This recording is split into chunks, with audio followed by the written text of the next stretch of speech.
यार हम कर रहे हैं कोऑर्डिनेशन शुरू, ठीक है, जिसको आना है आए, नहीं आना वीडियो देख ले। अब मैं से ना खाली बैठा नहीं जाता है, मैं आ गई तो मेरे को कराना ही पड़ेगा।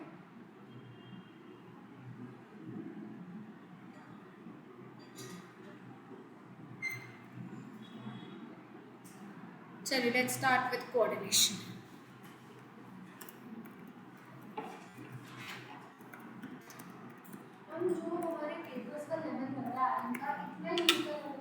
इससे कम ही रहता है नीट का लेवल, पिछले 2 सालों से तो इससे कम ही चल रहा है। ये तो बहुत अच्छे पेपर। 21 का पेपर मुश्किल था, जो आरएनडी पेपर था। पागल है, 21 का पेपर इतना घटिया पेपर था। 21 का इतना घटिया था, 20 का खैर उससे भी ज्यादा घटिया था, 21 का तो बहुत घटिया पेपर था।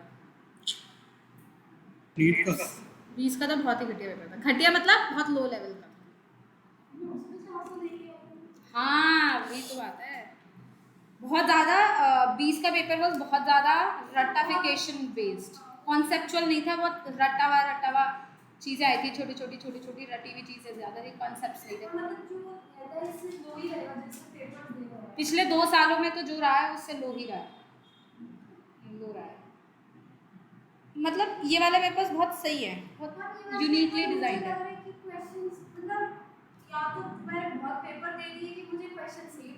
हाँ ये हो सकता है, पर इसके पेपर जो है ना काफ़ी अच्छे से डिज़ाइन किए गए हैं, मतलब सोच समझ के डिज़ाइन। आकाश वाले ना सोच के डिज़ाइन नहीं करते, कुछ हाँ कुछ भी डाल देते हैं वो ना, बहुत ज़्यादा सोचते नहीं। इनके पेपर्स तो अच्छे हैं, बट इतने सवाल लगा लो कि पेपर में भी सारे सवाल ऐसे ही लगे लगते हैं। वो प्रेशर का खेल है ना, वो खेल प्रेशर का है, यही तो बात है। लड़की का जिसका मैं बता रही थी 200 मार्क्स आ गए थे, मैंने उसका पेपर चेक किया था, बिल्कुल सही था। मैं अभी आज क्लास के बाद तुम्हें दिखाती हूँ। क्वेश्चन पेपर में जो मार्क्ड है ना वो ओएमआर पे मार्क देनी है, उसकी ओएमआर पे निकलवा ली हमने। जो उसके पेपर में 215 मार्क्स आए हैं, तो उसने क्या गलती करी है? ओएमआर फिलिंग में ही गलती हुई है, क्योंकि ओएमआर हमने ओरिजिनल ओएमआर निकलवा ली, तो क्वेश्चन पेपर में उसने 4 मार्क कर रखा है आंसर, ओएमआर पे 2 मार्क कर रखा है। तो क्वेश्चन पेपर्स के हिसाब से तो उसके मतलब नंबर बहुत सारे बन रहे हैं, कम से कम 135 140 नंबर उसके आराम से बन रहा है केमिस्ट्री में। आए उसके सिर्फ 35 हैं, सिर्फ 35। पूरी ओएमआर गलत भरी गई है, पूरी की पूरी ओएमआर गलत है। ओएमआर का बड़ा गेम है यार।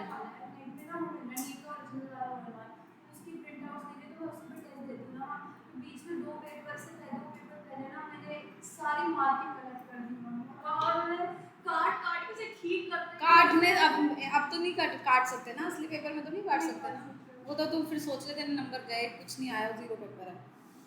ओएमआर का बड़ा हमेशा। ईशान तू पेपर ओएमआर पे दियो, ईशान आयुष पेपर ओएमआर पे देना है। मैं ओएमआर पे ही देता हूँ। तो हमें तो ओएमआर नहीं भेजता ना, हमें तो तू कॉपी में लिखा हुआ भेज देता है। नहीं कल भेजी का मेरे को तो कोई ओएमआर नहीं मिली तेरी। मैम, वो मैम को भेजी थी उन्होंने, तो मुझे कल ही भेजी ना, इससे पहले तो जो मुझे भेजी है उसमें तो कोई ओएमआर नहीं था। इससे पहले वो बायो में करता था। हाँ तो बायो में करता था ना, केमिस्ट्री में भी तो करना है। हाँ, जवाब तो देना, मैं तो हमेशा ओएमआर पे देता हूँ। तो देता तुम वैसे केमिस्ट्री में तो मेरे को आज तक तेरी ओएमआर नहीं मिली, हमेशा पन्ने पे लिखे आंसर मिला है। तो गई कल ही तो मिली है, हमेशा थोड़ी मिली है। आज तक तो मिल गई ना, आज तक नहीं। ऐसे थोड़ी होता है। भाटिया जी पेपर ओएमआर में देना है, सुन लिया आपने? हाँ जी मैम, वो उस दिन मैंने दिया था बस ऑनलाइन, अब से मैं ओएमआर पे ही दूंगा सारे। हाँ सारे पेपर ओएमआर पे देने। आ गए 2 बजते, 2 बजे 2 बजे आएंगे नालायक सारे। चलो कोऑर्डिनेशन कंपाउंड स्टार्ट करते हैं।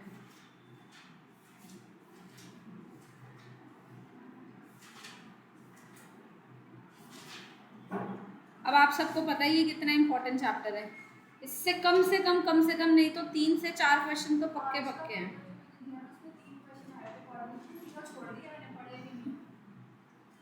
क्या तो ये कैसे, ये केमिकल बॉन्डिंग के बाद एक ऐसा इंपॉर्टेंट चैप्टर है जिससे 3 से 4 क्वेश्चन पक्के आने हैं, आप इसको स्किप कर ही नहीं सकते any how.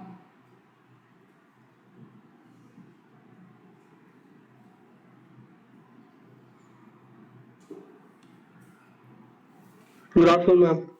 Good afternoon Gaurav.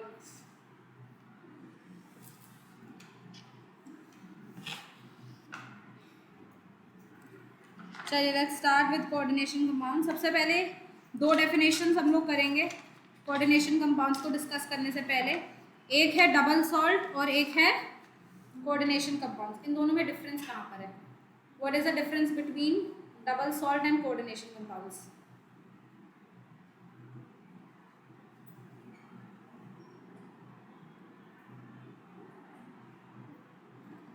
Double salts वो सॉल्ट्स होते हैं बेटा जो एक से ज़्यादा सॉल्ट्स के साथ क्रिस्टली बाउंड हो, जैसे कि हमारे पास है मोहर सॉल्ट, हमारे पास है alum, these all are double salts. Shaheen तो गायब चल रही है ना Shaheen? Shaheen good afternoon ma'am. Good afternoon बेटा, कब से गायब हो तुम? मैम मेरा एक्सीडेंट हो गया था फिर से। ओहो, एक मिनट, जब तू कोचिंग आई थी वही वाला एक्सीडेंट? ये उसके नहीं, बाद दोबारा हो गया। क्या हो गया था? कैसे?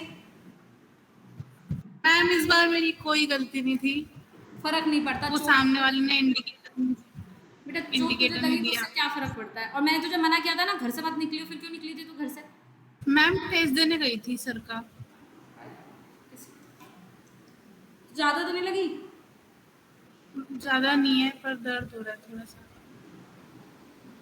ग्रह नक्षत्र सही नहीं चल रहा बेटा, घर से बाहर मत निकलियो, नीट के पेपर में निकलियो सीधा। उस दिन भी समझाया था ना तुझे, बिल्कुल मत निकल घर से बाहर अभी। पिछले साल स्तुति का हुआ था नीट से जस्ट पहले, उसने फिर सब छोड़ दिया था। बहुत ध्यान रखो भैया इन सब चीज़ों से। पता हेल्थ से तो तुम फिर भी, और चोट से तो तुम बाद में रिकवर कर जाओगे, लेकिन वो जो प्रेशर दिमाग में क्रिएट हो जाएगा उससे कैसे रिकवर करोगे? अभी तू ठीक है? हाँ मैम। हे भगवान, मैं तुझे कुछ नहीं बोल सकती, तू थोड़ा ध्यान रख बस अपना। चलो डबल सॉल्ट्स की बात करते हैं, एडिशन कंपाउंड्स की। ये वो कंपाउंड्स हैं जो कि बेसिकली एक या दो सॉल्ट्स का एडिशन से बनते हैं, है ना? जैसे कि आपको याद होगा एलम, कितने बच्चों को याद है? Potash alum, K2SO4 Al2SO4 whole thrice.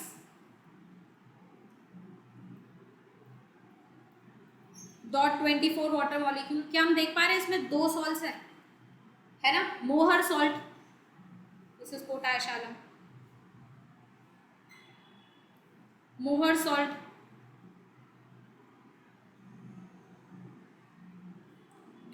मोहर सॉल्ट क्या होता है? FeSO4 dot ammonium sulphate dot 6 water molecule of crystallisation.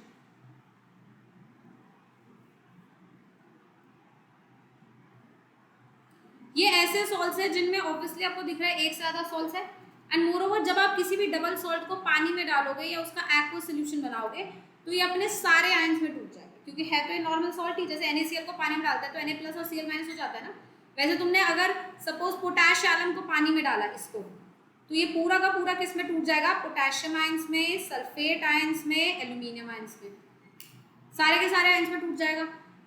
इसको डाला पानी में तो ये iron, ferrous, sulphate ions, ammonium ions, सारे आयंस में एक साथ क्या हो जाएगा?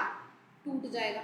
So double salt on dissolving in water gets dissociated into all its constituent ions.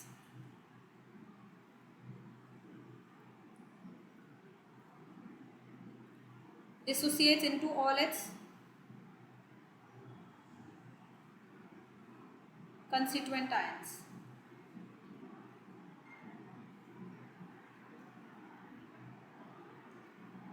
जबकि कोऑर्डिनेशन कंपाउंड्स अपने कंस्टिट्यूएंट आयंस में ब्रेक नहीं होते on dissolving in water, does not break, does not dissociate into all its constituent ions.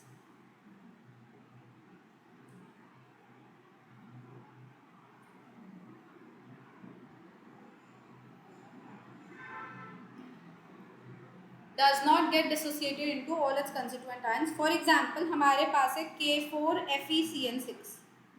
जब हम इसे पानी में डिसॉल्व करेंगे तो अपने सारे आयंस पे ब्रेक नहीं होगा, सिर्फ पोटेशियम आयंस पे ब्रेक होगा और साथ में FeCN6 4 माइनस देगा। तो ये जो पूरा का पूरा है ना, this is a coordination compound, this is a coordination compound या कोऑर्डिनेशन आयन आप बोलेंगे। ये पूरा अपने आयंस पे ब्रेक नहीं हुआ। तभी आपको याद होगा लिक्विड सोल्यूशन में K4FeCN6 का आयोटा या फिर वैन टॉप फैक्टर कितना लेते थे, 5 लेते थे, है ना, 4 पोटेशियम आयंस और 1 इसका। तो हम इससे मतलब अगर 100% डिसोसिएट होगा तो 5 लेंगे, ऐसा नहीं कि 6 साइनाइड, 1 आयरन और 4 पोटेशियम सबका मिला के ले रहे हैं, ऐसा नहीं करते।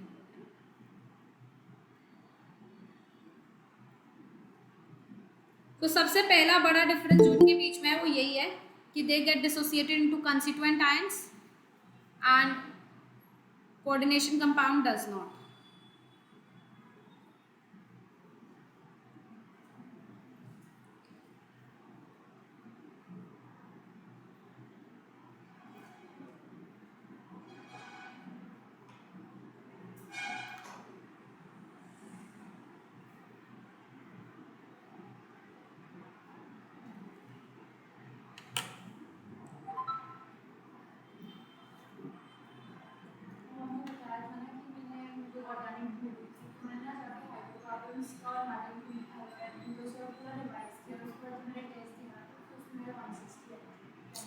तब भी 180 नहीं आए, इतने तो कम हो जाता है।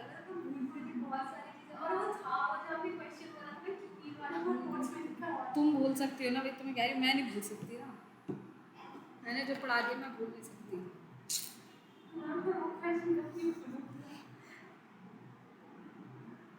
मैं आज का दिन नहीं भूलूंगी कभी अपने जीवन में।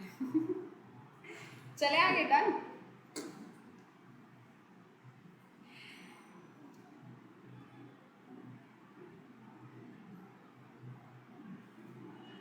चलो आगे बढ़ते हैं। नाउ व्हाट हैपेंड, अब हम कोऑर्डिनेशन कंपाउंड्स के पूरे स्ट्रक्चर की तरफ जाते हैं। जो आपका कोऑर्डिनेशन कंपाउंड है उसके अंदर बेटा ये स्क्वायर ब्रैकेट जो है इसे क्या बोलते हैं, कोऑर्डिनेशन स्फीयर। इस स्क्वायर ब्रैकेट के अंदर दो चीजें होती हैं, एक डी एंड एफ ब्लॉक का एलिमेंट या फिर ट्रांजिशन एलिमेंट कोई ना कोई, साथ में इसके साथ होते हैं ligands, L stands for ligands. Now what are ligands? Ligands are electron rich और electron donor species. उस टाइम पे ये बोला गया था ligands electron donor species होंगे। नंबर ऑफ ligands कितने प्रेजेंट है उसे x से रिप्रेजेंट कर दिया जाता है, x is called coordination number.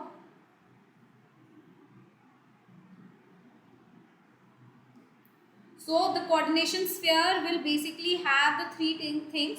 It will contain a transition metal ion, it will contain the ligands, number of ligands will be also known as coordination number. ठीक है, अब बेसिकली क्या है, जैसे आपने लिखा K4FeCN6, अब इसमें आपको थोड़ा सा समझना पड़ेगा कि ये पोटेशियम जो आप देख रहे हैं जो कोऑर्डिनेशन स्फीयर के बाहर है, उस कटायन या अनायन को बोला जाता है काउंटर आयन। वो काउंटर आयन है जो कोऑर्डिनेशन स्फीयर के बाहर है। ये हो गया हमारा ट्रांजिशन एलिमेंट या ट्रांजिशन मेटल।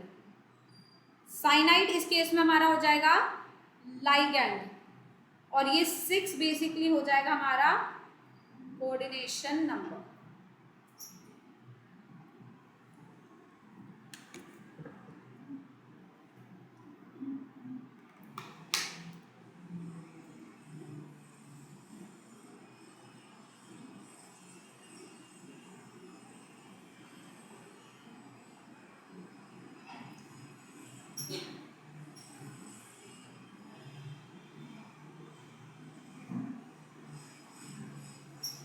डन, लिख लिया।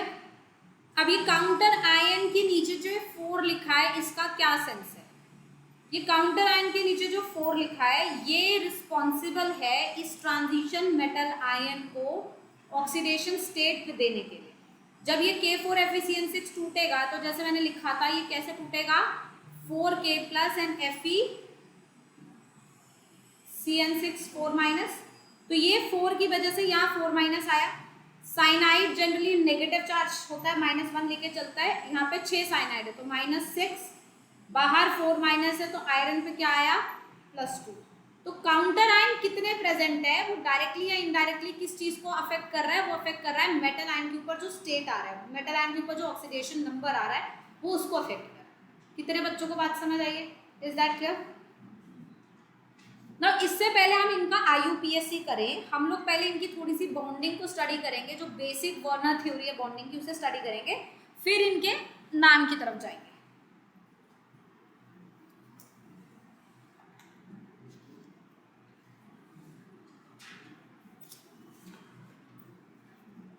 चले आगे।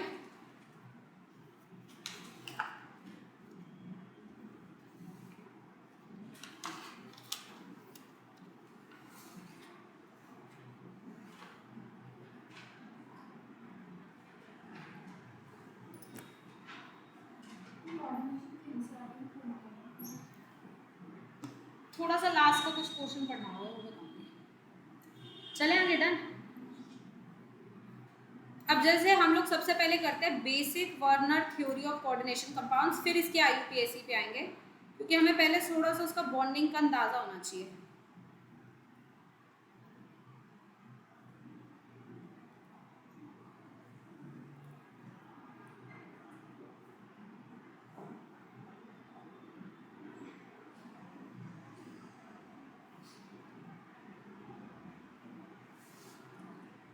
Now listen, basic Werner theory क्या कहती है कि जो आपका कोऑर्डिनेशन कंपाउंड है इसमें जो मेटल है ना वो दो तरीके की वैलेंसी सेटिस्फाई करेगा। In coordination compound the metal will satisfy 2 kind of valency.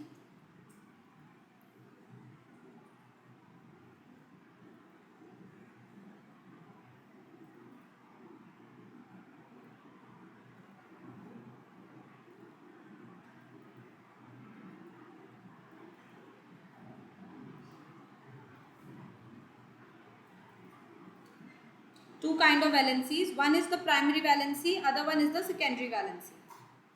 One is primary valency, other one is the secondary valency.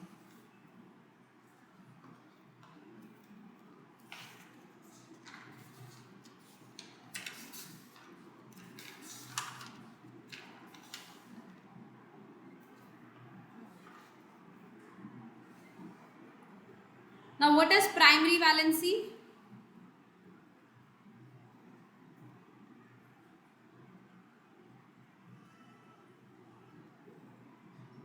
This is the one which corresponds to the presence of oxidation state on the central metal line. So it basically corresponds to oxidation state on central metal line.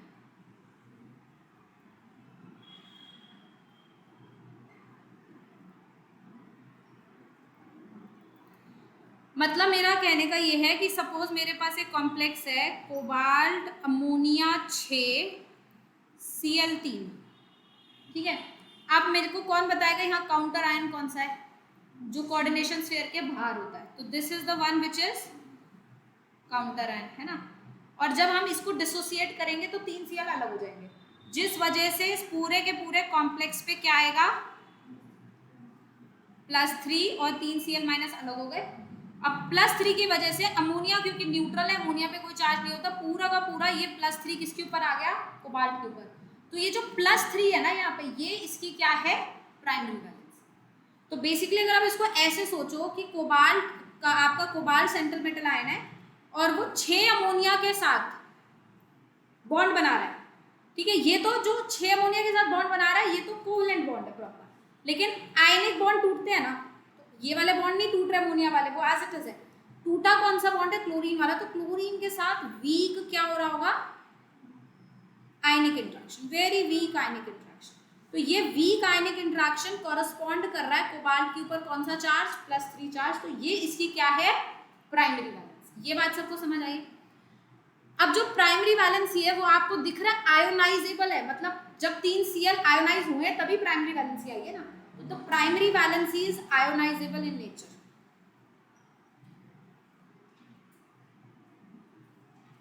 Primary valency is ionisable in nature. 3 Cl इसके साथ आयनिक interaction बना रहे हैं, ionic bond बना रहे हैं, तभी वो टूट रहा है अपने आयंस में। और जो आयनिक बॉन्ड होता है वो हमेशा नॉन डायरेक्शनल होता है, तो primary valency is non directional in nature. कितने बच्चों को समझ आया प्राइमरी वैलेंसी का खेल?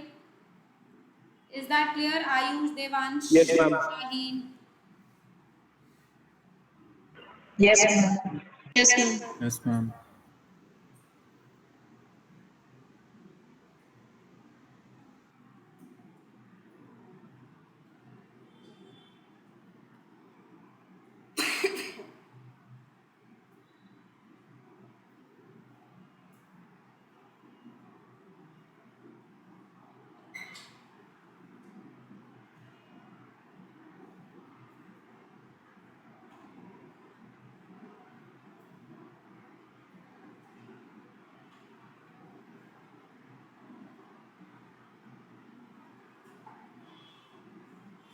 आगे बढ़े।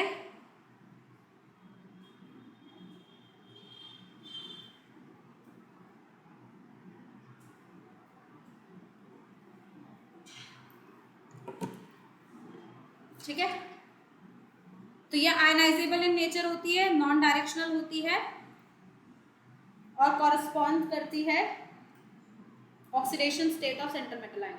अच्छा, अब एक बात बताइए कि जो आपका ये है कोऑर्डिनेशन नंबर है, ठीक है, ये किसकी आपका ये प्राइमरी वैलेंसी कौन कौन सेटिस्फाई करेगा, ये सोचना है ना। देखो, कटायन और अनायन प्राइमरी वैलेंसी को सेटिस्फाई कर सकते हैं, जैसे K4FeCN6 है, उसमें पोटेशियम प्राइमरी वैलेंसी को सेटिस्फाई कर रहा है ना, क्योंकि potassium is the counter ion, है ना। बट पोटेशियम लाइगेंड नहीं है। लाइगेंड्स मैंने आपको बोला कौन होते हैं? Electron donor species. तो potassium is not electron donor species ना। तो आपकी प्राइमरी वैलेंसी कोई भी कटायन या कोई भी अनायन सेटिस्फाई कर सकता है, लेकिन अगर मैं स्पेसिफिकली लाइगेंड्स की बात करूं तो सिर्फ ऐसे लाइगेंड जो कि नेगेटिव चार्ज होते हैं वही प्राइमरी वैलेंसी सेटिस्फाई कर सकते हैं, ठीक है। So ligands which are negatively charge और anionic ligands can satisfy primary valency.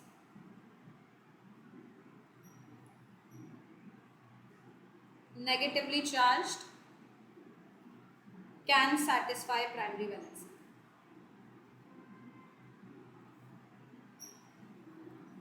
Ma'am मैं इसको और इलाबोरेट कर रही हूँ। जैसे कि सपोज आपके पास एक कॉम्प्लेक्स होता है इस प्रकार से, let's talk about this complex and let's talk about this complex. इन दोनों में कुछ अंतर है, आप देखेंगे क्या। यहाँ पे आप अगर इस कॉम्प्लेक्स में देखेंगे तो इस कॉम्प्लेक्स के बाहर क्या प्रेजेंट है? अमोनिया। आप जानते हैं अमोनिया न्यूट्रल होता है, अमोनिया एक न्यूट्रल स्पीशीज है, तो वो इस पूरे कॉम्प्लेक्स पे कोई चार्ज दे रहा है क्या? नहीं दे रहा। तो ये एक लाइगेंड है, बट क्या ये इसके ऊपर ऑक्सीडेशन स्टेट के लिए रिस्पॉन्सिबल है? नहीं। इसके ऑक्सीडेशन स्टेट के लिए तो रिस्पॉन्सिबल सिर्फ क्लोरीन है ना, अमोनिया तो रिस्पॉन्सिबल नहीं है ना, जबकि अमोनिया लाइगेंड है, राइट।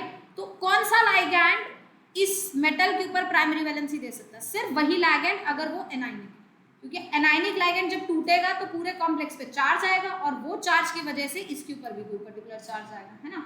अगर आप K4FeCN6 लेते हो, इसमें भी प्राइमरी वैलेंसी पोटेशियम सेटिस्फाई कर रहा है क्योंकि आयनाइज हो रहा है, लेकिन potassium is not a ligand. Potassium तो इलेक्ट्रॉन डोनर स्पीशीज है ही नहीं।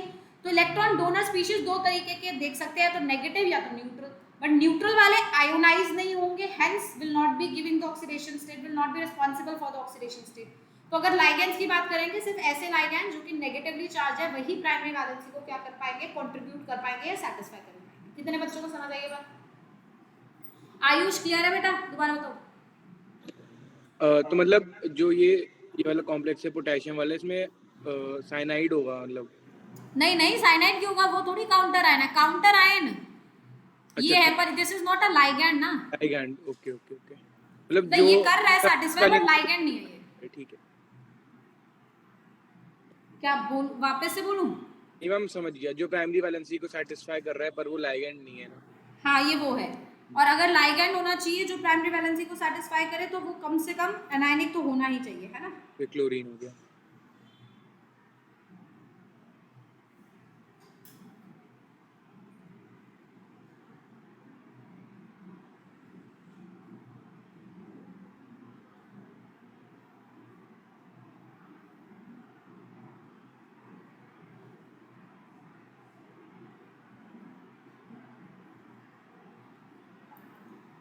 चलें आगे, डन।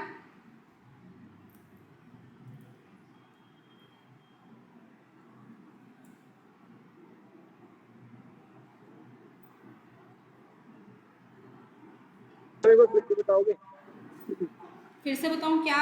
ये लाइगेंड वाला जो अभी आपने लाइगेंड विचार बेटा, primary valency can be satisfied by any counter ion, ठीक है?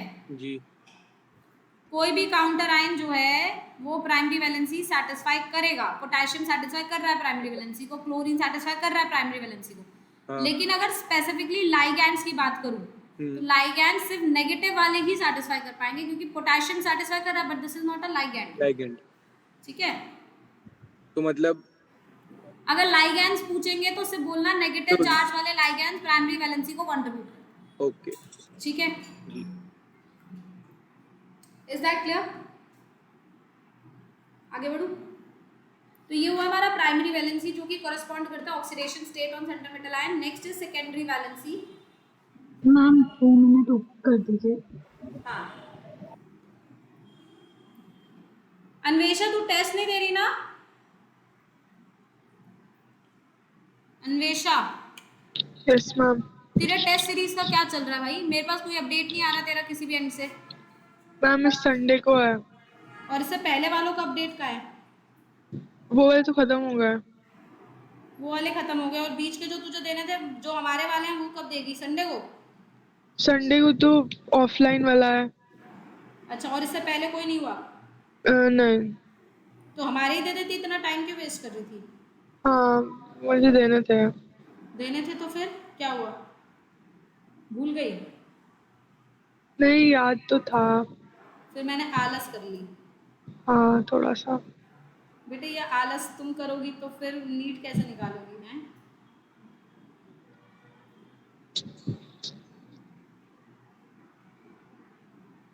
चलें आगे, done. Yes ma'am. Secondary valency corresponds करती है coordination number of the complex को।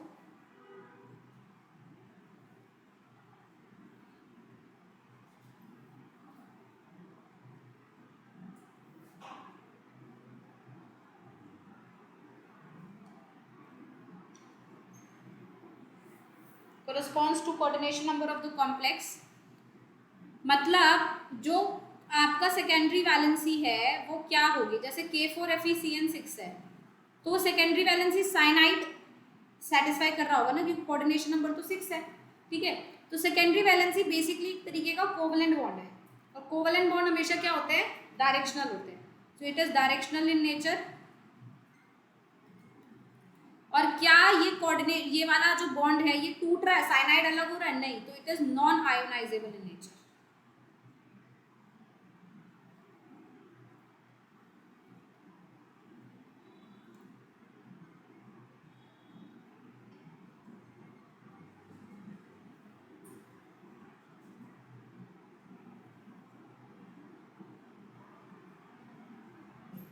Directional nature, non ionisable nature. अब अंदर कोई भी लाइगेंड जा सकता है ना, नेगेटिव चार्ज भी जा सकता है, न्यूट्रल भी जा सकता है, तो secondary valency can be satisfied by any kind of ligand.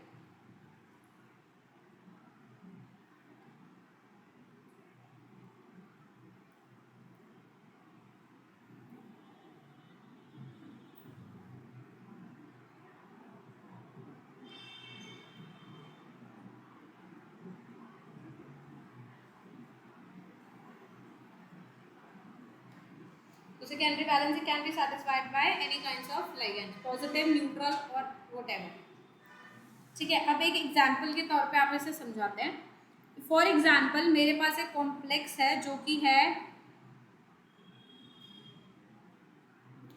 I have this complex, ठीक है? इस केस में मुझे ये बताया गया है कि जो कोबाल्ट है उसका हमने कुछ टेस्ट वेस्ट करे, मतलब बहुत सारे इसके रिएक्शंस करे, सब टेस्ट करे, तो हमें पता चला कि जब हम इसमें बहुत सारा AgNO3 डाल रहे हैं तो हमारे 3 मोल AgCl के प्रेसिपिटेट हो रहे हैं, ठीक है? और मुझे बोला गया है इस कॉम्प्लेक्स का प्रिडिक्ट करो कि कॉम्प्लेक्स का फॉर्मूला क्या होगा, वगैरह वगैरह वगैरह। तो आपको क्या समझना है, ध्यान से सोचो। जब 3 मोल Cl के प्रेसिपिटेट हो रहे हैं और Cl is one of the ligand which is present and ammonia is also one of the ligand which is present, जो कॉम्प्लेक्स के अंदर रहेगा लाइगैंड वो आयोनाइज नहीं हो पाएगा, और अगर वो आयोनाइज नहीं होगा तो वो जो है सैटिस्फाई करेगा सेकेंडरी वैलेंसी को, करेक्ट। बट यहाँ पे वो बोल रहा है कि AgCl प्रेसिपिटेट हो रहा है, इसका मतलब Cl माइनस आयोनाइज हुआ है तभी तो प्रेसिपिटेट हो रहा है, और Cl माइनस अगर आयोनाइज हो रहा है इसका मतलब Cl को सैटिस्फाई करनी पड़ेगी क्या, प्राइमरी वैलेंसी, राइट। और कितने मोल AgCl प्रेसिपिटेट हो रहे हैं, 3 मोल, इसका मतलब क्लियरली सी बात है 3 के 3 क्लोराइड आयन क्या सैटिस्फाई करेंगे, प्राइमरी, मतलब क्लोराइड काम करेगा एज अ काउंटर आयन और अमोनिया काम करेगा as a ligand to satisfy the secondary valence, ठीक है। तो इस कॉम्प्लेक्स का सीधा सीधा सा स्ट्रक्चर क्या हो जाएगा, 6 के 6 अमोनिया को कहाँ डाल दो, अंदर, 3 क्लोरीन को कहाँ डाल दो, बाहर। क्लोरीन मुझे कैसे पता चला 3 क्लोरीन प्राइमरी वैलेंसी सैटिस्फाई कर रहे हैं, क्योंकि 3 मोल AgCl प्रेसिपिटेट हो रहे हैं, है ना। तो जो चीज रिएक्ट कर रही है या जो भी एनायन प्रेसिपिटेट हो रहा है वो एनायन तभी प्रेसिपिटेट होगा ना जब वो आयोनाइज होगा, अगर आयोनाइज हो रहा तो प्राइमरी वैलेंसी में आएगा। कितने बच्चों को समझ आई है बात, हाँ या ना? Yes ma'am. Yes ma'am.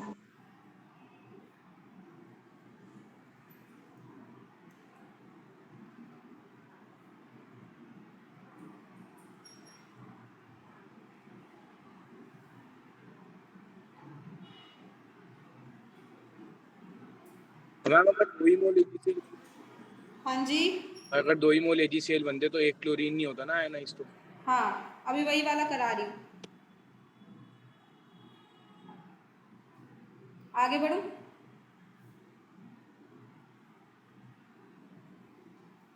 Suppose मुझे एक कॉम्प्लेक्स दिया है जो कि इस तरीके से है, COCl3 5 अमोनिया,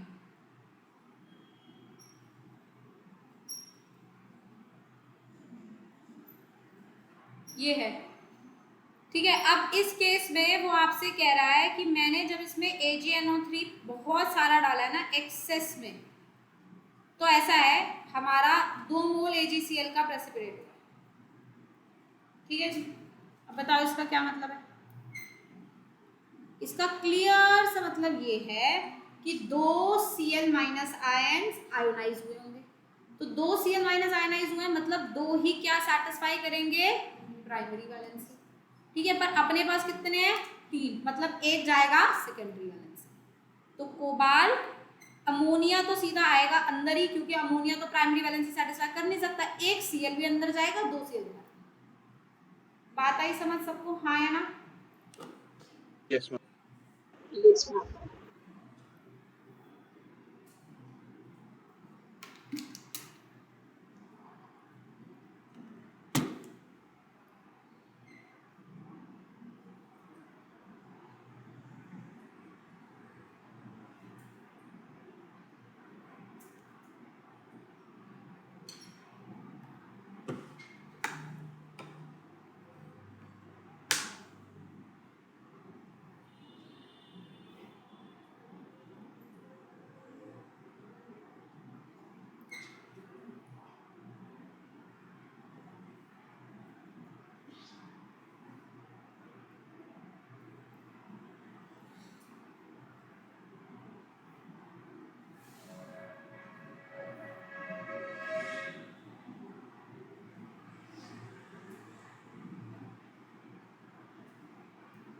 चलो आगे, चलिए। तो ये था हमारा वर्नर का थ्योरी, जो कि हमें प्राइमरी और सेकेंडरी वैलेंसी के बारे में बता रहा है। इससे हमें कुछ हद तक बॉन्डिंग जैसी बात समझ आई है कि जो मेटल आयन होगा वो अपने लाइगेंड्स के साथ क्या बना रहा होगा, कोऑर्डिनेट बॉन्ड या कोवलेंट बॉन्ड्स, और बाहर क्या प्रेजेंट होंगे, counter ions. Counter ions negative होंगे, अगर लाइगेंड्स है तो वो नेगेटिवली चार्ज होने चाहिए, नहीं तो आयन पॉजिटिव नेगेटिव कोई भी हो सकते हैं, and they will be responsible to give some oxidation state to the metal ion. Otherwise सारे लाइगेंड्स जो अंदर के अंदर है वो आयोनाइज नहीं होंगे and they will be forming the covalent bond. तो इस टाइप तरीके का हमारा कोई स्ट्रक्चर होगा, मतलब अभी बस हमने थोड़ा सा इसके बारे में स्ट्रक्चर समझ लिया कि इसका स्ट्रक्चर किस तरीके से हो सकता है ना। चलिए आगे बढ़ते हैं, let's talk about IUPAC of coordination compounds. But इनका IUPAC पढ़ने से पहले let's first do the nomenclature of ligands, types and nomenclature of ligands.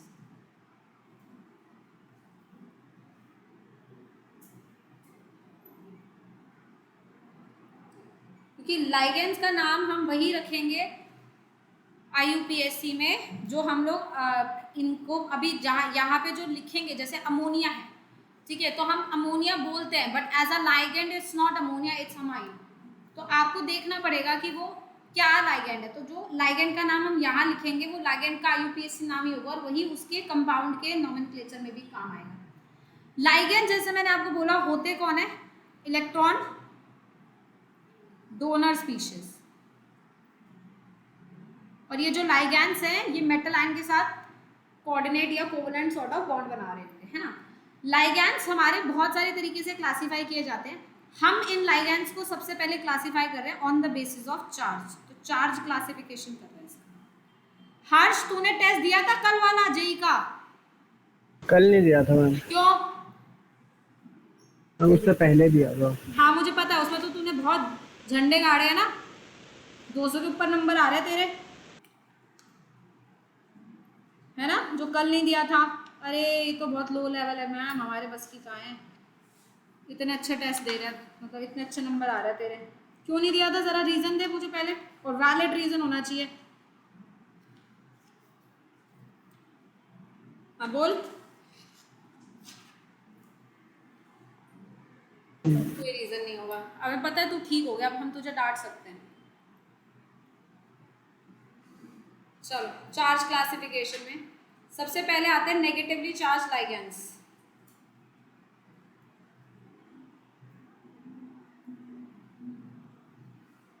देखिए जो भी लाइगेंड्स है जिनके ऊपर नेगेटिव चार्ज होता है उनको हम लोग यहाँ पे रिपोर्ट कर रहे हैं। इनके नाम के आगे खास बात क्या है, इनके नाम के आगे जो ई लिखा होता है उसको ओ से रिप्लेस करें। जैसे Cl माइनस है तो ये क्लोराइड होता है, क्लोराइड का ये बन जाएगा क्लोराइडो। तो क्लोराइड का ई हटा के क्या डाल दो? ओ। पहले से क्लोरो भी बोला जाता था, तो you can even write chloro और you can write chlorido, but now more acceptable and a better version is chlorido. Br minus bromide होता है तो ये क्या बन जाएगा? ब्रोमाइडो या फिर ब्रोमो। ये ब्रोमाइडो अब यूज किया जाएगा, पहले ब्रोमो यूज किया जाता था। आयोडाइड होता है तो आयोडाइडो, आयोडो पहले बोला जाता था, नाउ आयोडाइडो। फ्लोराइडो,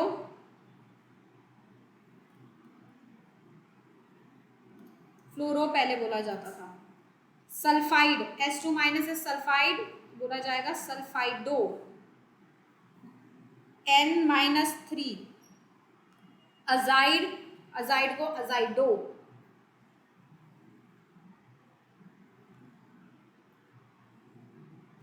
और अगर N के ऊपर 3 माइनस होगा तो नाइट्राइड, नाइट्राइडो। समझ रहे सारे बच्चे डिफरेंस? साइनाइड, साइनाइडो। पहले अब साइनो बोला, पहले साइनो बोला जाता था, अब साइनाइडो बोला जाता है।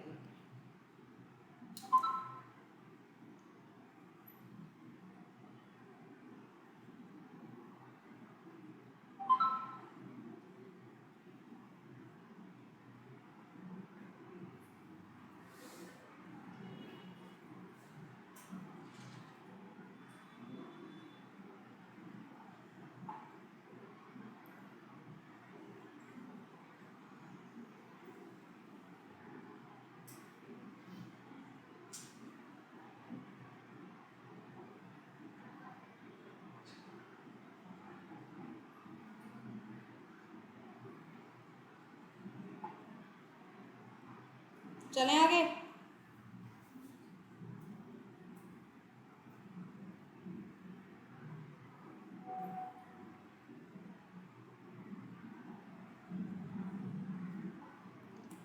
ठीक है,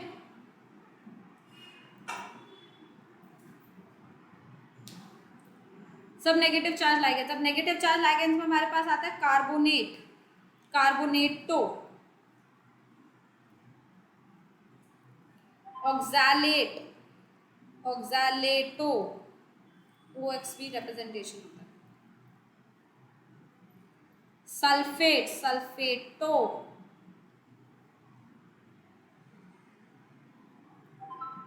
नाइट्रेट, नाइट्रेटो,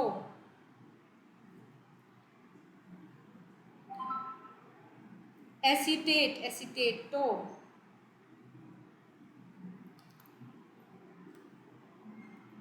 नाइट्राइट, नाइट्राइटो,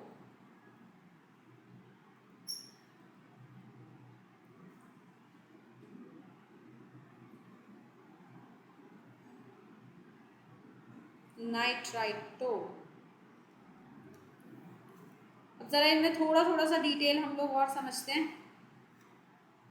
देखिए हमने अभी तक क्या करा है, थोड़ा सा नेगेटिव चार्ज लाइगेंड्स को लिखा है, इनके नाम लिखे, दैट्स इट। अब यहाँ पे मैं एक चीज और ऐड करना चाहूंगी। There is one more thing that we have to understand is ligands की डेंटिसिटी।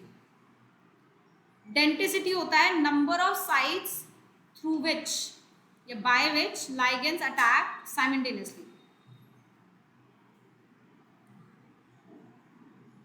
Attack simultaneously.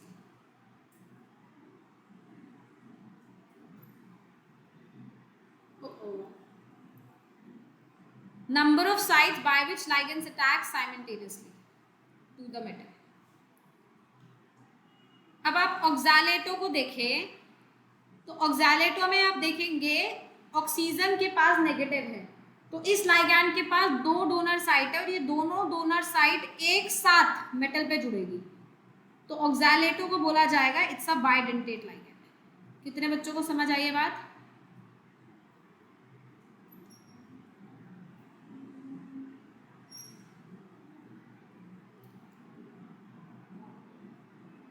मैम ये बात पीछे बता दीजिए। जो 2 डोनर साइट मतलब जितनी भी डोनर साइट्स एक लाइगैंड के पास है जो कि एक साथ मेटल पे अटैक कर सकती है, उसे बोला जाता है डेंटिसिटी। 3 डोनर साइट होगा तो ट्राइडेंटेट, 4 डोनर साइट होगा तो टेट्राडेंटेट, 2 डोनर साइट होगा तो बाइडेंटेट, 1 डोनर साइट होगा तो मोनोडेंटेट, है ना। तो ऑक्सैलेट में देखिएगा तो O नेगेटिव है 2 बार, है ना।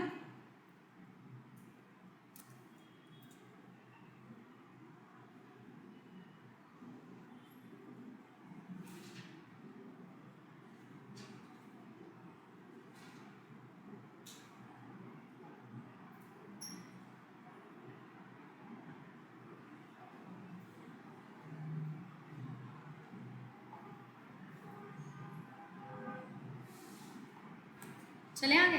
अब जैसे ये जो हमने लिखे हैं सारे, अब Cl माइनस तो एक ही साइट हुआ ना, Br के पास भी एक ही साइट है, तो ये जितने के जितने हमने यहाँ लिखे हैं सारे के सारे हमारे क्या हैं, मोनोडेंटेट, एक ही डोनर साइट है ना।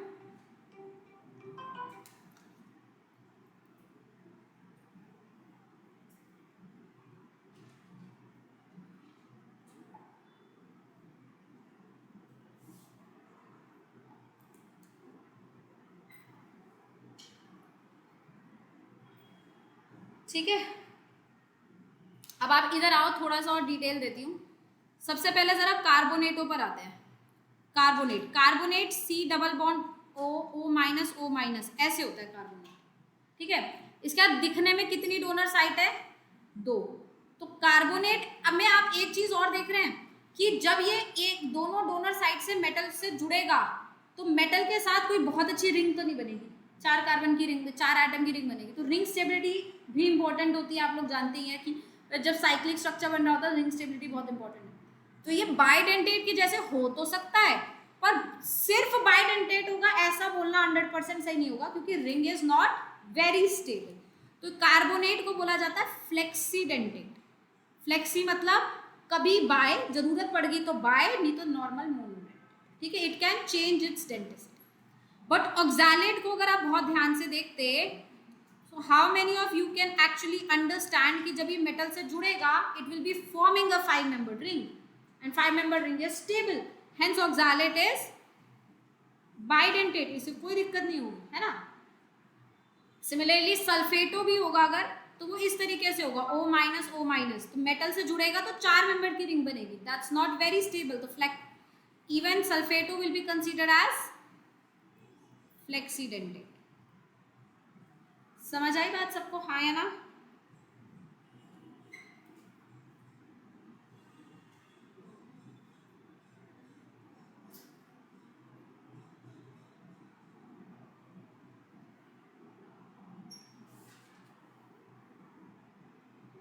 मैम तो कार्बोनेट और सल्फेट ज्यादा किसकी तरह बिहेव करेंगे? नहीं, वो केस टू वैसे तो मोनोडेंटेट ही होते हैं, ये कभी जरूरत पड़ जाए तो फिर बाय बन जाएंगे, but otherwise generally 90% cases monodentate.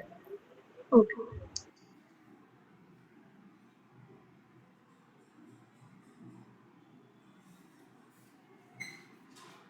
Is that clear to everybody, हाँ या ना? तो हमने 2-3 वर्ड सीख लिए, मोनोडेंटेट, बाइडेंटेट, फ्लेक्सीडेंटेट. अब इसके साथ एक और ऐड कर रहे हैं इंफॉर्मेशन, एम्बीडेंटेट. एम्बीडेंटेट न्यूक्लियोफाइल भी आपने सुना है ऑर्गेनिक में. ये वो होते हैं जिनके पास मोर देन 2 डोनर साइट होती है, बट एक टाइम पे एक अटैक करती है.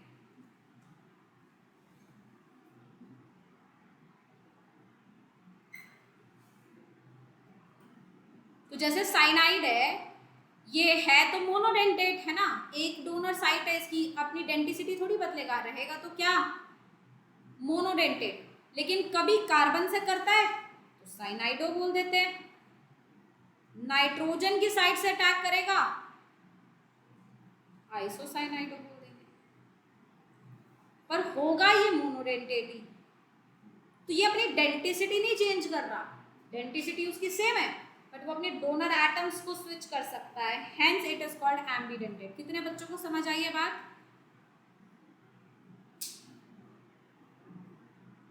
Yes, ma'am. So it is not changing its denticity, but changing its donor atom.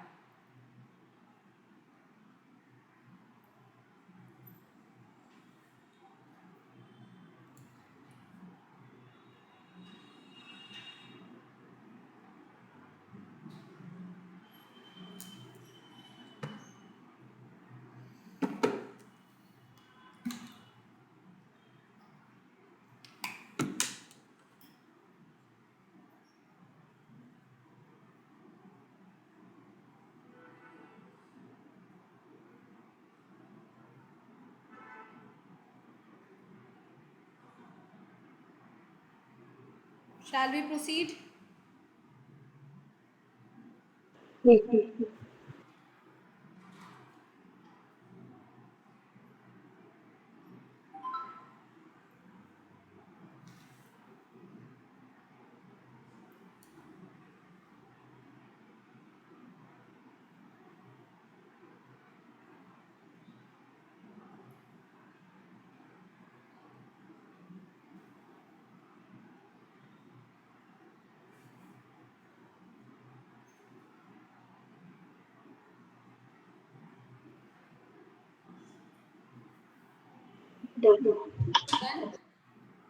तो जैसे NO2 है, ये है मोनोडेंटेट, बट एक बार N से अटैक कर रहा है, एक बार O से अटैक कर रहा है, तो ये भी किस कैटेगरी में आएगा? एम्बीडेंटेट. बट है mono ambidentate and also but है मोनोडेंटेट, अटैकिंग साइट एक ही है. शाहीन क्लियर है बेटा? Yes, ma'am. Devansh? Yes ma'am. Shall we proceed? तो ये सारे हमने कौन से डिस्कस करे? We discuss the one which are negatively charged, और हमने इनका तरीका देख लिया, इनका नाम लिखने का. लास्ट में इनकी E या जो भी आ रहा है उसको हटा के आपको इससे रिप्लेस करना है O से. चलो, let's talk about some neutral ligands. यहाँ तक डन? ईशान को क्लियर है? Yes ma'am. तो इसमें थोड़ा सा और वो ऐड करते हैं हम. जैसे एक बहुत इंपॉर्टेंट लाइगैंड है ये, खासकर जो मैं यहाँ लाइगैंड्स लिखवा रही हूँ उनके स्ट्रक्चर्स वगैरह आपको अच्छे से करने पड़ेंगे, और इनके सिंबल भी. जैसे ऑक्सैलेट का सिंबल अपन ने क्या लिखा है?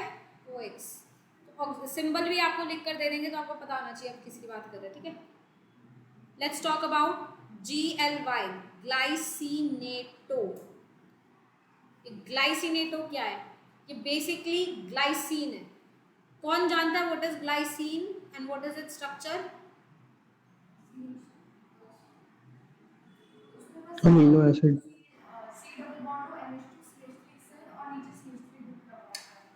It's the only optically inactive and the simplest amino acid that exists जिसका R group H होता है। तो it is CH2, COH and NH2. This is glycine. Simplest optically inactive amino acid.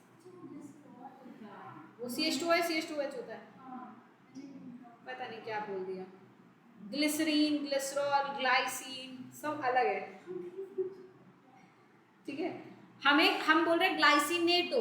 Glycinato का एटो को सुनकर आपको समझ आ रहा होगा नेगेटिव चार्ज लाइगेंड है। वो नेगेटिव चार्ज क्यों है? Because of O-। This is glycinato. इसका सिंबल है GLY। Now glycinato is a bidentate ligand. How many of you can understand why it is bidentate? One O is the donor side, one is the nitrogen lone pair is the donor side. So we have two donor sides which attack simultaneously.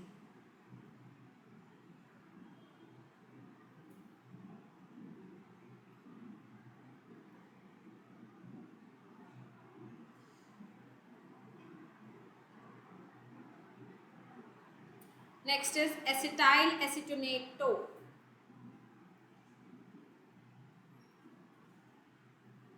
Acetyl acetonato से भी समझ आ रहा है, तो ये negative charge है ना। पर ये एसिटाइल एसिटोनेटो आया कहाँ से होगा, इसका स्ट्रक्चर क्या होगा वो देखते हैं। How many of you no this is acetyl group? ये एसिटाइल ग्रुप होता है ना। आपको याद है अगर इस एसिटाइल ग्रुप को जोड़कर एक्टिव मिथिलीन बना ले तो दो एसिटाइल ग्रुप हो जाएंगे ना। इसको बोला जाता है एसिटाइल एसिटोनेटो। अब इसमें एटो लगाना है तो मतलब you need a donor side. How will you make a donor side? Just do a enol formation of this. तो इस एक्टिव मिथिलीन से enol formation हो सकता है, right? So आ गया negative charge. So one is this negative charge side, one is this lone pair side. तो ये bidentate ligand है, दोनों ऑक्सीजन इसके bidentate है और ये नेगेटिव चार्ज कहाँ से आया है? इसका enol बना के। इसे बोला जाता है acetyl acetonato. Symbol is ACAC, bidentate ligand.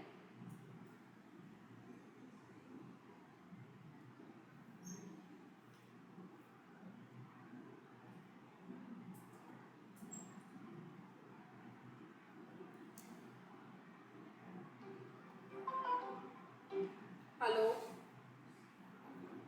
Hello, हाँ जी मैम, नमस्कार मैम।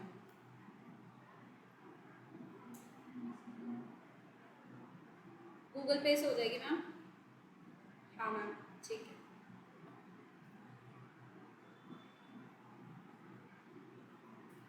चलो आगे, लिख लिया।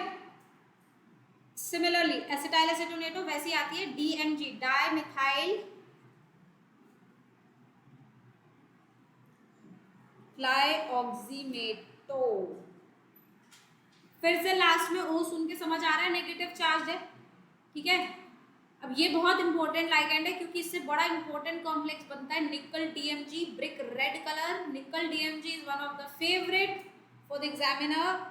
नीट में, जेई में बहुत सवाल निकल DMG कॉम्प्लेक्स आता है। तो निकल DMG में DMG is the ligand. DMG is dimethyl glyoximato, ठीक है। अब ये क्या होता है dimethyl glyoximato? How many of you know oxine क्या होते हैं? ऐसे बनते हैं oxine, remember these are the oxine. जब किसी भी कार्बोनाइल ग्रुप को आप NH2OH हाइड्रोक्साइल अमीन से ट्रीट करते हो तो आपको यही करना है। आप सबसे पहले यहाँ पे क्या करेंगे,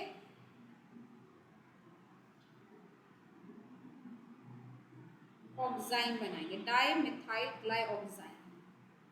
ग्लाइऑक्साइल होता है ना, वैसे हमने इसका क्या बनाया, ग्लाइऑक्साइन। पर ये नेगेटिव चार्ज है ना, ग्लाइऑक्सीमेटो, तो इसका एक H हटा दो, नेगेटिव चार्ज दिख रहा है सबको। दोनों नहीं H हटाए, एक हटाया तो -1 का नेगेटिव है इस पे। एसिटाइल एसिटोनेटो पे भी -1 का नेगेटिव है, समझे चार्ज। और ग्लाइसिनेटो पे भी -1 है क्योंकि आगे कोऑर्डिनेशन नंबर, ऑक्सीडेशन नंबर निकालने के लिए यू शुड नो ना DMG पे क्या चार्ज होता है, -1 या -2। तो तो DMG पे -1, ग्लाइसिनेटो पे -1, एसिटाइल एसिटेनेटो पे भी -1 का चार्ज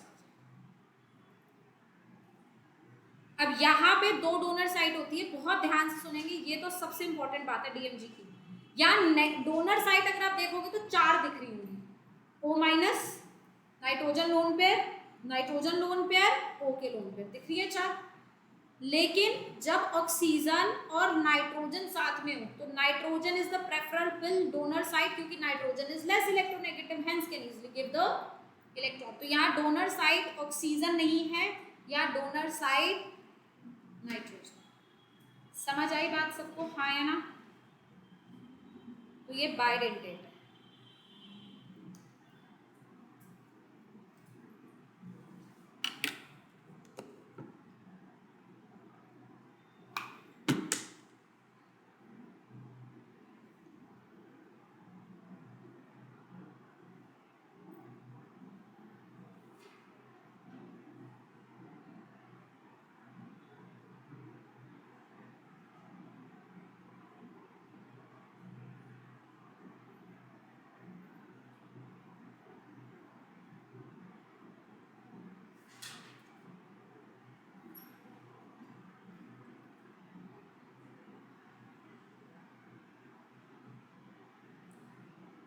चलो आगे, डन।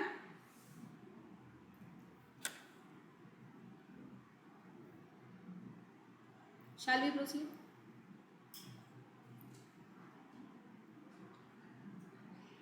नोटेड।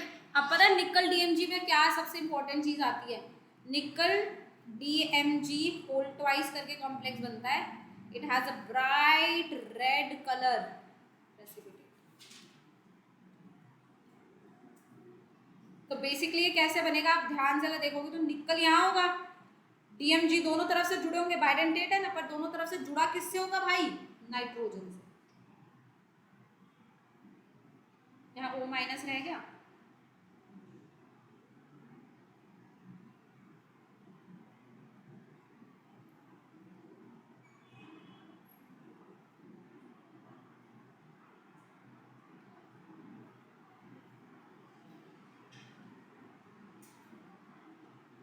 सबको क्लियर हुआ, हाँ या ना? ठीक है। नाउ कैन वी ऑल सी कि यहाँ O- है, यहाँ OH है। निकल DMG कॉम्प्लेक्स में बहुत सुंदर सी, बहुत प्यारी सी हाइड्रोजन बॉन्डिंग होती है। और यहाँ पे बहुत ही फेमस सवाल है निकल DMG के ऊपर कि निकल DMG कॉम्प्लेक्स में कितने रिंग्स बने हैं। तो जिसको हाइड्रोजन बॉन्डिंग नहीं दिखेगी वो बोलेगा आंसर कितने रिंग्स है? 2। और जिसको हाइड्रोजन बॉन्डिंग दिखेगी वो बोलेगा कितने रिंग्स है? 4। So there are 4 rings in nickel DMG complex. समझ आई बात सबको, हाँ या ना? We can ask you what is the oxidation state of nickel in nickel DMG। तो if you know कि DMG जो है उस पर -1 का चार्ज होता है, तो 2 DMG है, बाहर कोई चार्ज नहीं है, मतलब निकल पे ऑक्सीडेशन स्टेट क्या है? +2।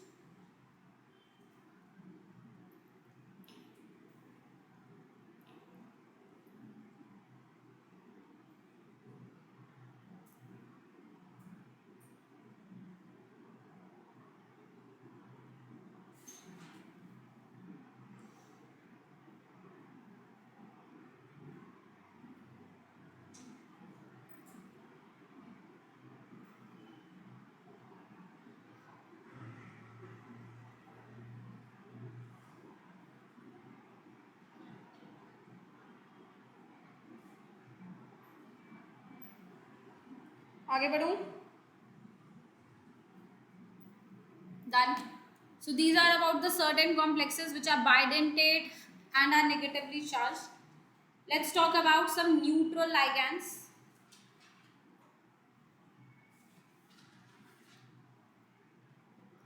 न्यूट्रल लाइगेंड जो होता है ना बेटा, उनका नाम ऐसा नहीं है कि जो नाम है वैसे लिख दो, लास्ट में वो लगा दो, ये कहानी नहीं है। उनके लिए हमेशा स्पेशल नेम्स दिए जाते हैं। तो neutral ligands are given some special names.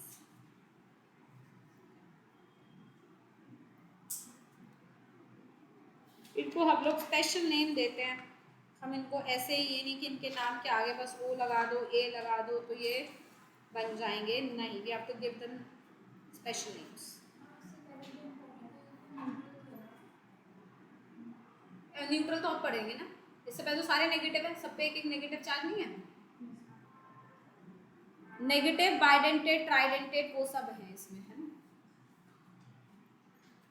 Neutral सब आते हैं, जैसे water, water is a neutral ligand, इसका नाम दिया जाता है aqua.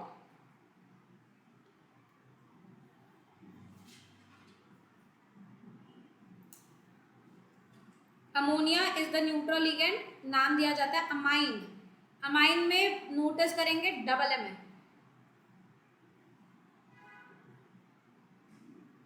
Please do not right amine, ये गलत है, AMMINE है।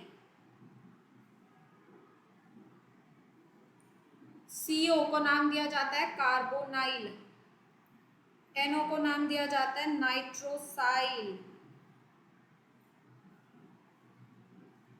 SO2 को नाम दिया जाता है सल्फोनाइल।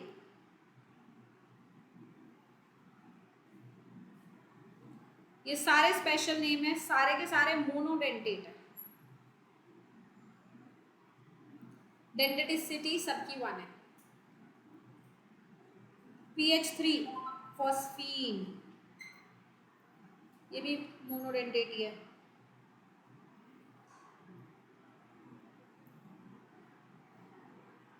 अगर मैंने बना दिया PPH3 तो ये होगा जब आपने इसके सारे हाइड्रोजन को फिनाइल से रिप्लेस कर दिया, तो ट्राइफिनाइल फॉस्फीन बोला जाता है इसे। कौन इंटेलिजेंट बच्चा मुझे बताएगा? PPH3 one of the name reactions में यूज करा जाता है ऑर्गेनिक में, वो उसका की रिएजेंट है, देखते ही याद आता है कि ये रिएक्शन है। इससे पता चलता है कितनी ऑर्गेनिक याद है तुम्हें। एल्डिहाइड्स का कोई रिएक्शन है ये। हाँ, मैम, क्या नाम बता? एल्डिहाइड वो बनाते हैं ना डबल बॉन्ड अरे एल्कीन से। नाम बता।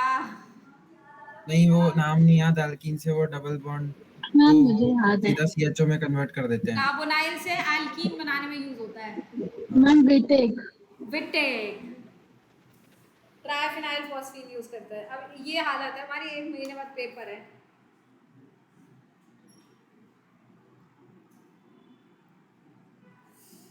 हे ईश्वर सद्बुद्धि दे।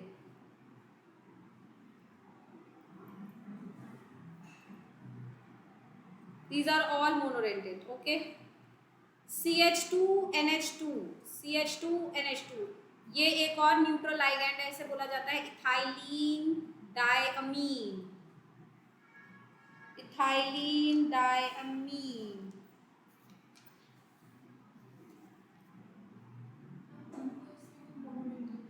हाँ, EN is the symbol, but क्या आप देख पाएंगे यहाँ पे 2 डोनर साइट, एक नाइट्रोजन की, एक इस नाइट्रोजन की। Ethylene diamine is a bidentate. Ma'am PPH3 mono में है ना? PPH3 मोनो में है।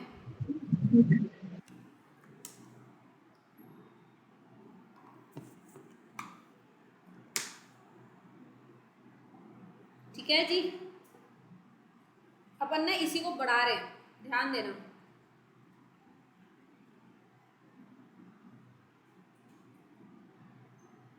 How many of you can see here tridenticity? दिख रहा है? This is a tridentate ligand, but it's a neutral ligand. We can see there is no negative charge. It's a neutral ligand, जिसको बोला जाता है डाइइथाइलीन ट्राइअमीन। डाइइथाइलीन ट्राइअमीन।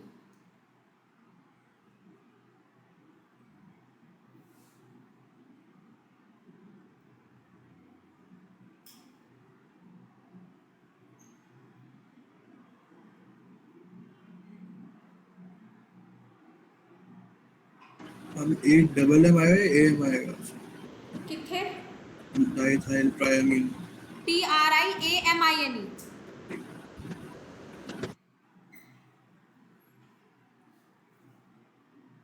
ठीक है, अब ऐसे ही हम टेट्राडेंटेट भी बना सकते हैं, बीच में 2 नाइट्रोजन बना दो इधर, तो यहाँ पे एक और जोड़ दो इसके साथ, तो टेट्राडेंटेट, फिर ऐसे पेंटा हेक्सा ऐसे बन सकते हैं। तो टेट्राडेंटेट पर आते हैं।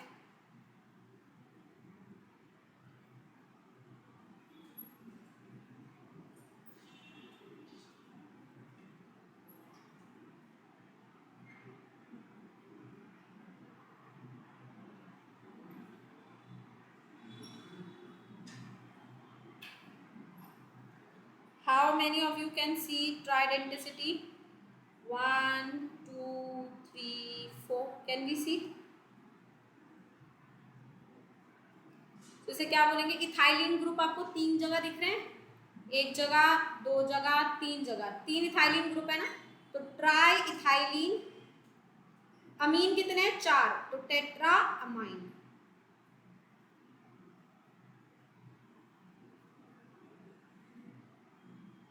समझ आई बात सबको, हाँ या ना? Neutral tetradentate ligand.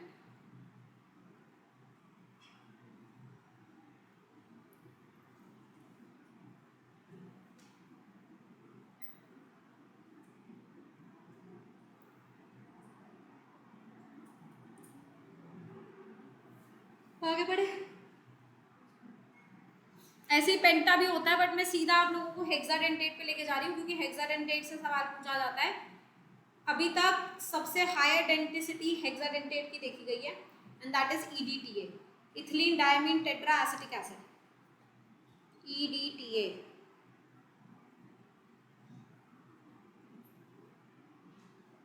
आप लोगों को ये एक और इन्फॉर्मेशन की चीज पता होनी चाहिए। EDTA जो होता है, it is used in the detection of hardness of water।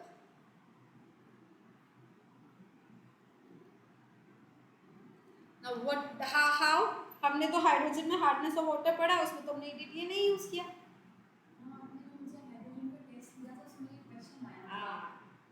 तो क्यों यूज किया जाता है?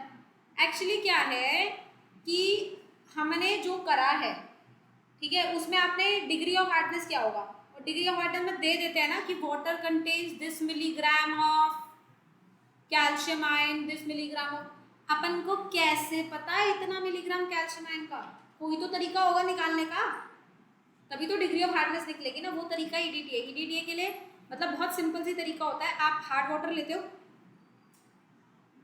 उसके अंदर कैल्शियम मैग्नीशियम आयंस है, ऊपर से डालते हो EDTA। EDTA एक बहुत अच्छा लाइगैंड है, ठीक है, और हेक्साडेंटेट तो 6 तरफ से पकड़ता है। कोई भी कैल्शियम आयंस या मैग्नीशियम आयंस प्रेजेंट होता है, उसके साथ बहुत ही ज़्यादा स्टेबल कॉम्प्लेक्स बना देता है और कलर चेंज हो जाता है। तो टाइट्रेशन हो जाती है, तो टाइट्रेशन से पता कर सकते हैं ना कि कितना EDTA यूज हुआ तो कितना कैल्शियम और मैग्नीशियम आयंस प्रेजेंट था, है ना। EDTA is use in the detection of hardness of water. बहुत जरूरी है ये बात पता होना। ये अब EDTA की भी एक और कहानी बताऊँ आपको। ये होता ये है, पहले इसका स्ट्रक्चर समझते हैं। मैम इसका नाम क्या बताया था आपने? हेक्सा, अभी मैं लिखवा रही हूँ। हेक्सा, सॉरी EDTA का ना, ethylene diamine tetra acetate.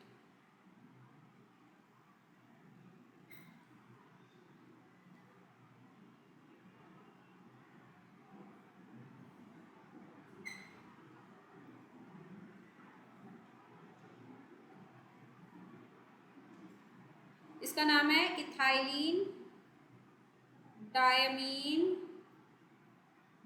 Tetra acetate ion.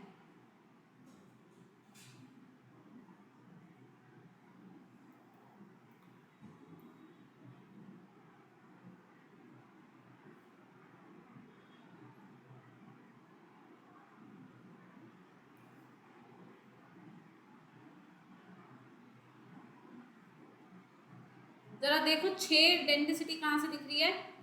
एक यहाँ से, एक यहाँ से, एक यहाँ से, एक यहाँ से, यहाँ से, एक यहाँ से, है ना। हाँ जी बेटा, गुड इवनिंग, व्हाट हैपेंड?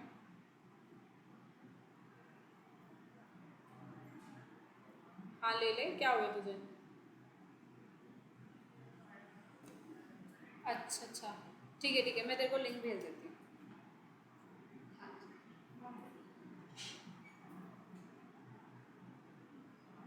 हाँ जी दिख रहा है।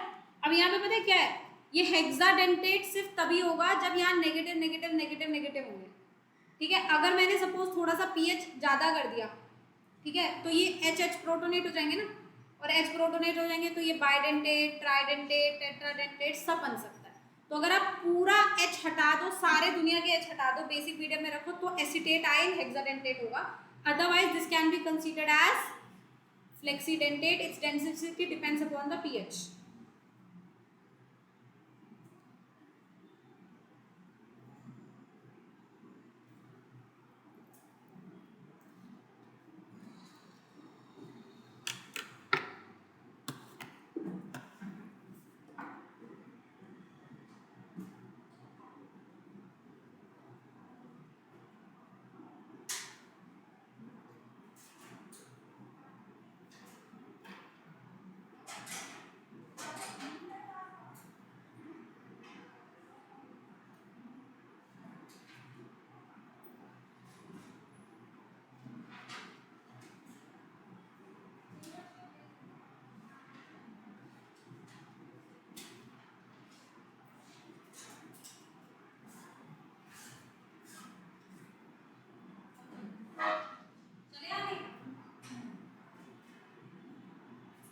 सारे हाइलाइटर क्लियर आएंगे।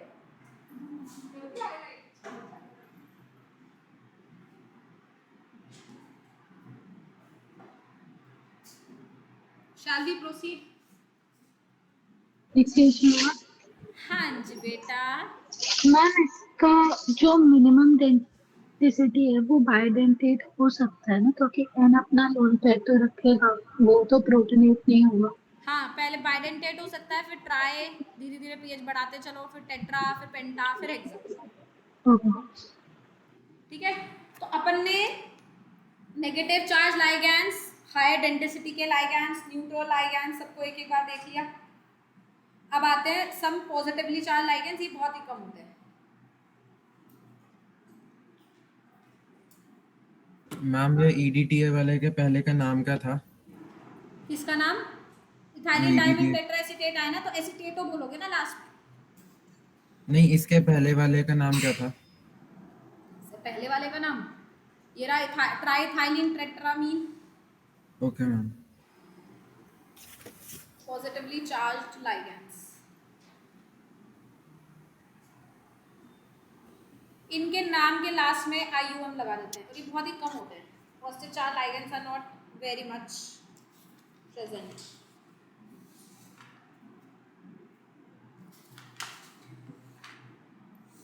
So if we have NO can be taken under two categories. One neutral ligand, then it is called nitrosyl. If it is a positive ligand, it is NO plus. It is called nitrosylium, IUM. समझ आया सबको? Hydrazine, NH2 होता है, इस पे plus लगा दो, हाइड्राजीनियम।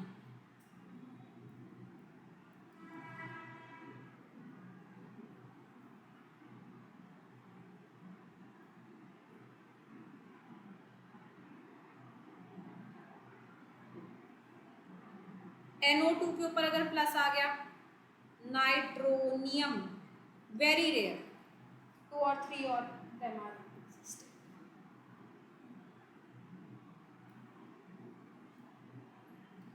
So आगे तक कौन सा फोन है ये? शिवानी जी यहाँ है फोन। हाँ मेरे पास है, पता नहीं क्यों है यहाँ पे।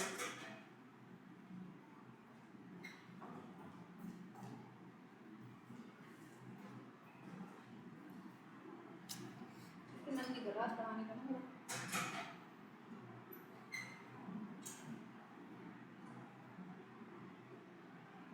चलो आगे, IUPAC of coordination compounds.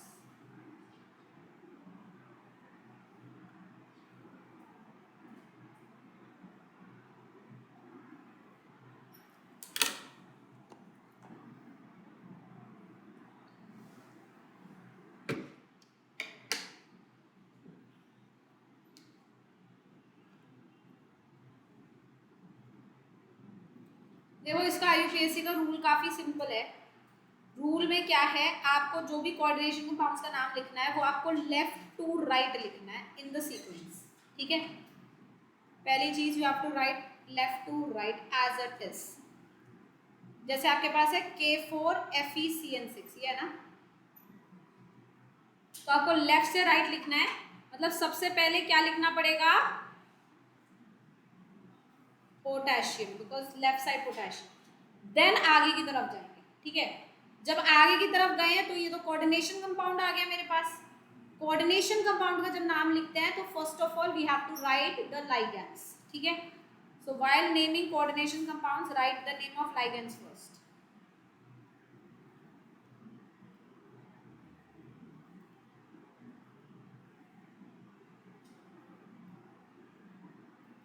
Mention the number and the name of ligand first.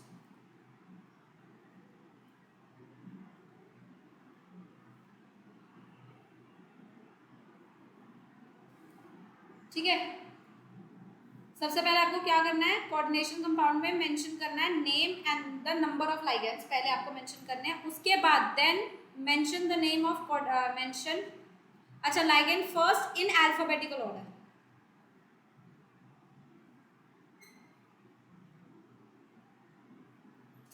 तो वो भी लिखना है अल्फाबेटिकल ऑर्डर में। और यहाँ एक नोट लिख देना है कि डाई ट्राई का डी टी अल्फाबेटिकल ऑर्डर में कंसीडर नहीं होगा। The di tri D and T will not be consider in alphabetical order.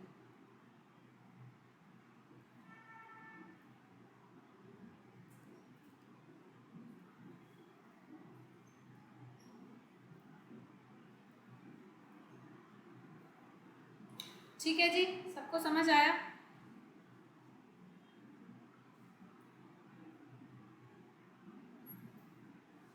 आगे चले। अब जरा और सुनो ध्यान से कि जब आपने लाइगेंड्स को लिख दिया फिर आप सेंटर मेटल एटम का नाम लिखोगे, ठीक है। So after writing the name of ligands right the name of centre metal ion.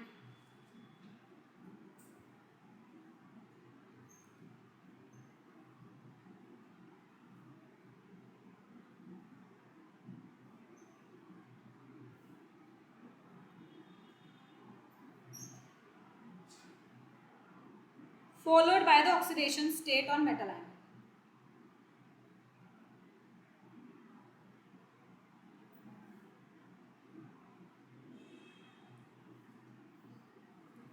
Followed by the oxidation state on metal ion.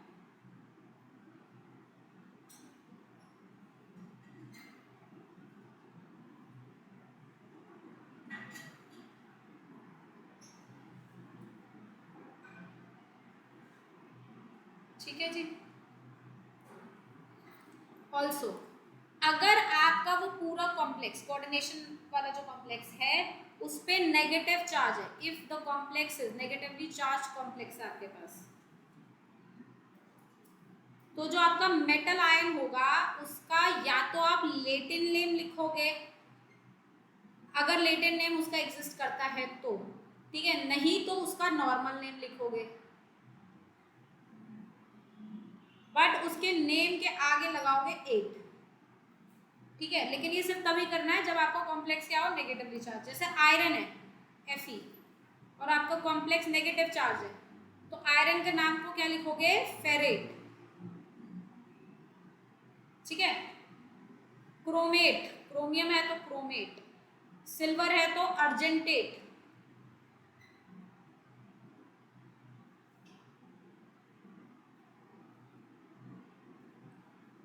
Gold है तो ऑरेट, पीटी है तो प्लैटिनेट, पीडी है तो पैलेडेट। तो जो भी आपका मेटल है उसके नाम के आगे ए लगेगा, या तो नाम उसका नॉर्मल होगा या फिर उसका लेटिन नेम होगा, उसके आगे 8 लगेगा, है ना। कोबाल्ट है तो कोबाल्टेट। लेकिन एक कार्यक्रम कब करना है, जब आपका कॉम्प्लेक्स पे क्या हो, नेगेटिव चार्ज। अगर कॉम्प्लेक्स में नेगेटिव चार्ज नहीं है, write the name of the metal ion as it is.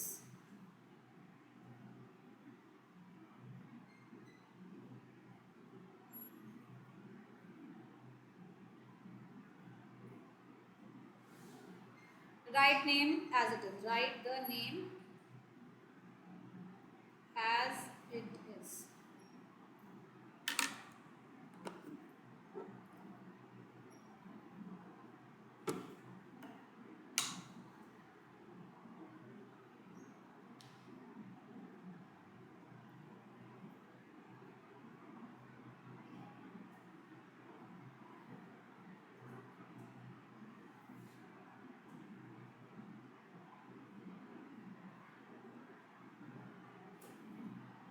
Shall we proceed?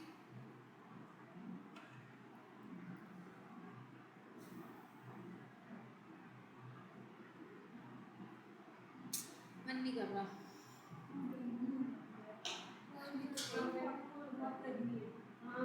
हाँ तो मैं सो जाऊंगी अगर बैठ गई तो। देहरादून में तभी मैं कहूँ मुझे इतनी गर्मी क्यों लग रही है, क्योंकि मुझे लगती नहीं है जनरली इतनी गर्मी। हाय हाय 10 to 41 है इस टाइम। देहरादून में हाँ मैम। मैं इमिटेशन मारती हूँ, अगर मौसम अच्छा है 40। 2 3 दिन से बहुत ज़्यादा गर्मी हो रही है। ऊपर से ये एरिया इतना खराब है ना, यहाँ वोल्टेज नहीं आ रही है। वोल्टेज नहीं आ रही है यहाँ पे, वोल्टेज दे ही नहीं रहे। वसंत विहार में वोल्टेज नहीं है, बल्लूपुर, लेकिन मेरे घर पे वोल्टेज। मेरे को तो 15 मिनट में घर मिलते, मैं तो भाग जाऊंगी एसी में बैठने के लिए। कल मैं यही कर रही थी, मेरे पास I just had 45 minutes left for my class. मैं चाहती तो रुक सकती थी, मैंने नहीं, I can not stay here, बहुत गर्मी है। 45 मिनट्स के लिए मैं घर गई हूँ। कम से कम 40 मिनट दिमाग तो सही करके होंगे अपना। बहुत गर्मी है भाई ज़्यादा। लोग कैसे जी रहे हैं, और बारिश क्यों नहीं आ रही है? मैम 15 तक देहरादून में 1 to 4 PM तक हीट स्ट्रोक्स प्रिडिक्टेड है। 15 के बाद मॉनसून बता रही है। और 15 तक दिन कैसे कटेंगे? आज तो 10 ही हुई है 5 दिन कैसे कटेंगे? ऐसा करते तुम्हारी सारी क्लासेस या तो अर्ली मॉर्निंग कर देते या मिड नाइट में कर देते, और मैं दोनों टाइम सो रही होती हूँ दोनों में से किसी टाइम जगी नहीं होती। चलो अब यहाँ पर आते हैं।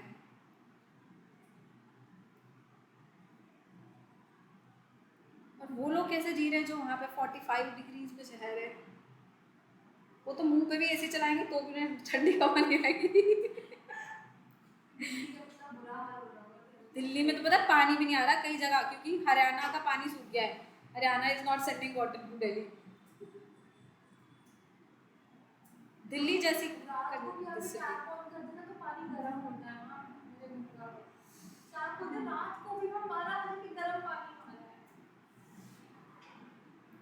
Life is tough. ये जून का ना महीना मुझे वैसे ही अच्छा नहीं लगता है, ही तक मनहूस महीना सा लगता है। तेरी शक्ल देख तो बिल्कुल नींद आ रही है मुझे पोटेशियम। अब यहाँ पर आते हैं। ऊपर से इतने बोरिंग बच्चे हैं इस क्लास के, दिखते भी नहीं है FeCN होल 6। इसका नाम कैसे देंगे? पहले साइनाइड, मैंने बोला ना लाइगेंड्स का नाम देना। पहले ये लाइगेंड्स है, कितना लाइगेंड है यहाँ पे? 6। तो हेक्सा और लाइगेंड साइनाइड है। साइनाइड को क्या बोलते हैं? साइनाइडो। ये सब ना एक साथ लिखना है, स्पेस सिर्फ इधर ही आएगा कटायन और एनायन के बीच में। अच्छा ये बताओ कॉम्प्लेक्स पे क्या चार्ज आएगा? 4- आएगा, तो ये बन जाएगा फेरेट। आयरन नहीं लिखूंगी, फेरेट लिखूंगी। ऑक्सीडेशन स्टेट इस +4 की वजह से, यहाँ -6, यहाँ पे आएगा +2, तो रोमन नंबर्स में ऑक्सीडेशन स्टेट। समझ आई बात? चलो जेई वाला को तो कोई बात नहीं, नीट वाला पेपर कैसे देंगे ऑफलाइन ये बताओ। तुम्हारा कोई hi fi AC air conditioner room में पेपर तो होना नहीं है। केवी के गंदे गवर्नमेंट स्कूल्स में पेपर होता है। किस्मत थोड़ी सी अच्छी हो गई तो थोड़े से बढ़िया स्टैंडर्ड के स्कूल में हो सकता है। मैम हमारे भी ऐसे ही होते हैं, इतने बकवास फिर भी यार कंप्यूटर्स लगे होते हैं ना, तो एसी होते हैं वहाँ पे, क्योंकि इतने कंप्यूटर्स होंगे तो एसी तो होगा ना। हम किसी किसी जगह होते हैं, किसी किसी जगह। फिर तुम बस ऐसे करोगे और पानी पियोगे, कोई और तरीका नहीं होगा। मेरा AIEEE का पेपर था, चल जाते हैं।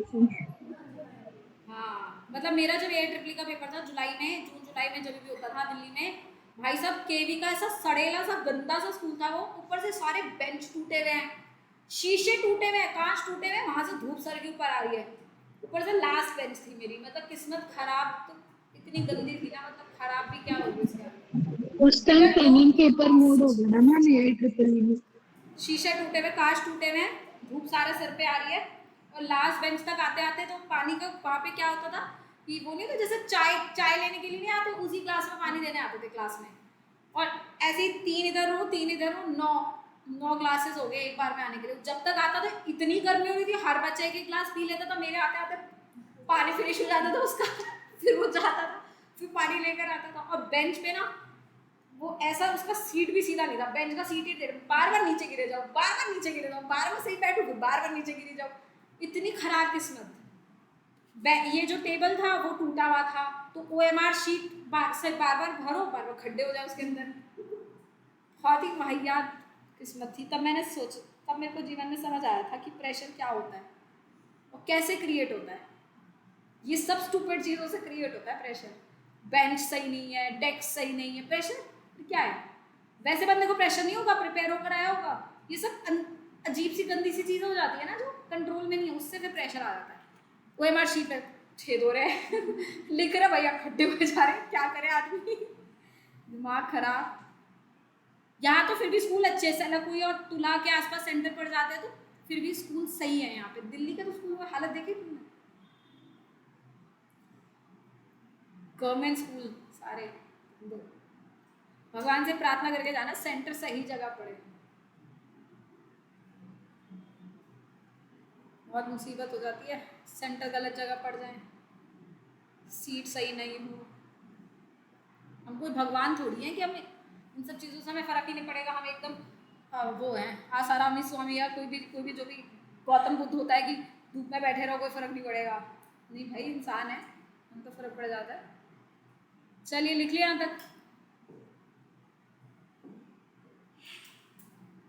चलो नाम लिख दो।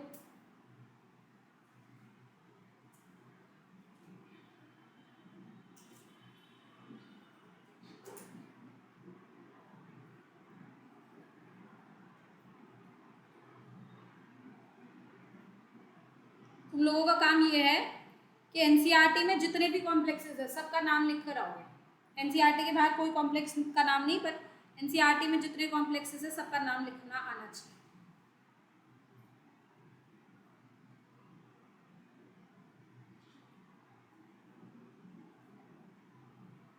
अभी आप देख रहे हैं मैं सिर्फ आपको नेगेटिव वाले कॉम्प्लेक्स दे रही हूँ।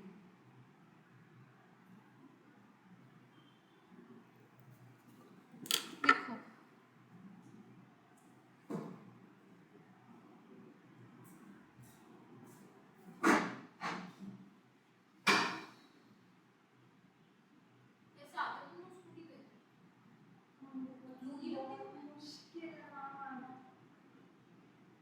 तो स्कूटी ना ऐसी है ना, 10 स्कूटियाँ होती है ऐसी है, उसमें ब्रुर करते रहो, हवा इतनी तेज लगती है ना, पिकअप नहीं होता, हवा ही लगती रहती है। हम हवाएं चल रही है, हाँ वही तो बहुत ज़्यादा। हाँ लेकिन फिर भी आई अप्रिशिएट तुम लोग आ रहे हो। जिसने पिछले 3 साल से दिमाग खराब किया क्यों मोटिवेशन क्यों बहुत ही लास्ट ईयर ना मैं डरूंगा ना इस चक्कर में कोऑर्डिनेशन के क्वेश्चंस तक नहीं पढ़े थे। नहीं होते, हम होते ही नहीं मुझसे कोऑर्डिनेशन।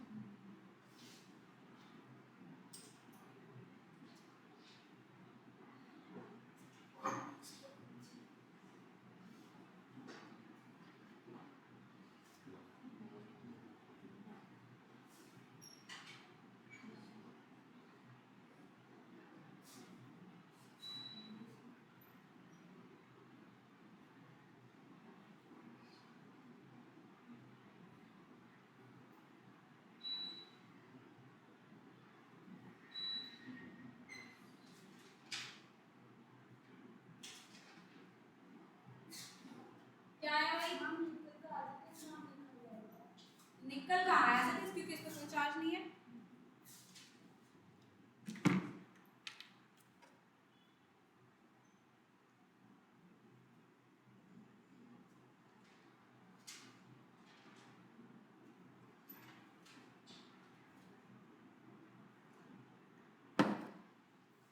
लिखते हैं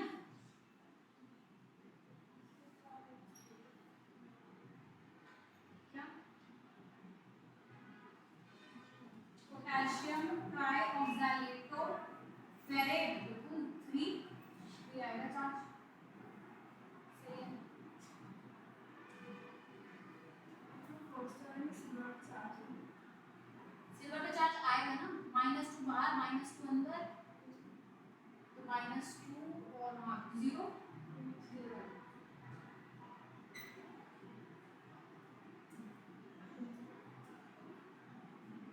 अल्फाबेटिकल ऑर्डर में लिखना है पेंटामाइन क्लोराइडो पेंटामाइन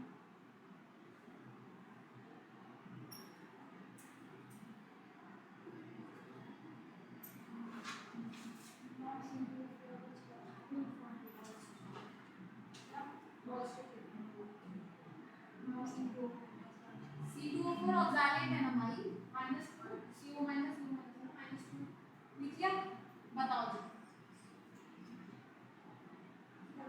फर्स्ट सिल्वर 0 नेक्स्ट सिल्वर या अर्जेंटेट माइनस कॉम्प्लेक्स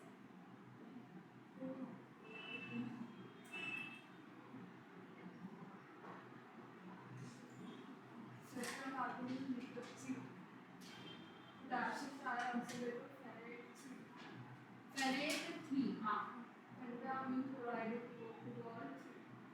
कोबाल्ट 3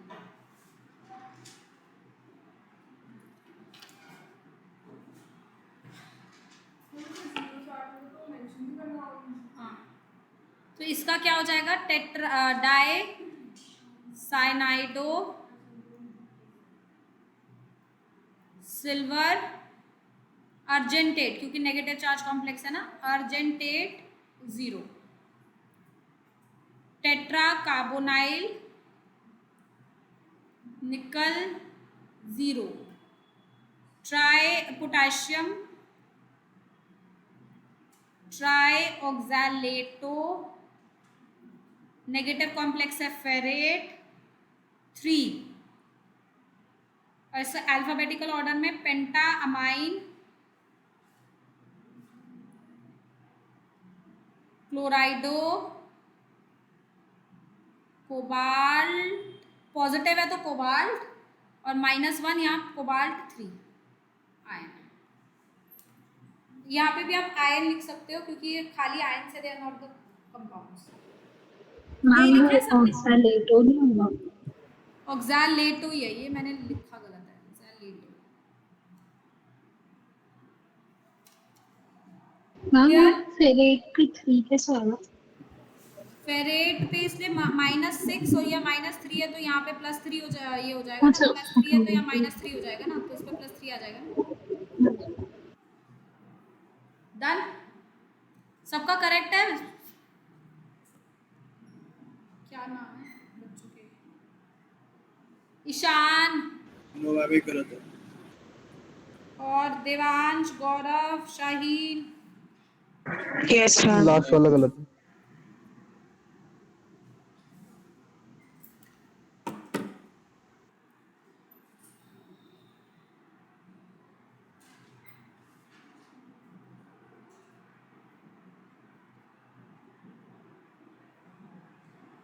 इसका क्या नाम होगा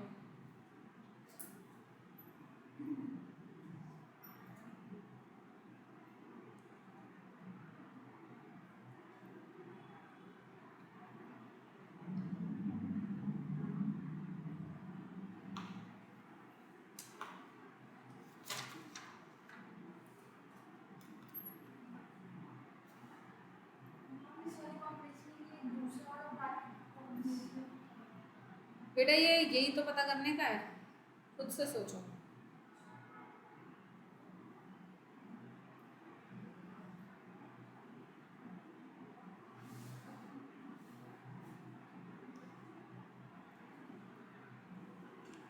अबे नालायकों तुम्हें दिख रहा है ये फिनाइल है और ये 3 है तो ये ट्राइफिनाइल फॉस्फीन हुआ ना और 3 हुए ट्राइफिनाइल फॉस्फीन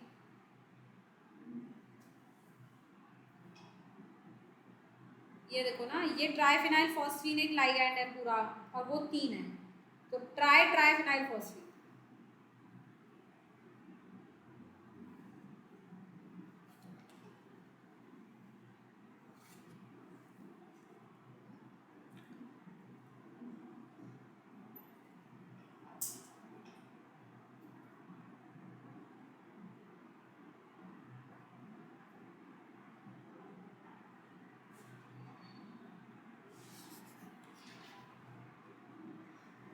सलमान खान को भी मारने के लिए शार्प शूटर देती है।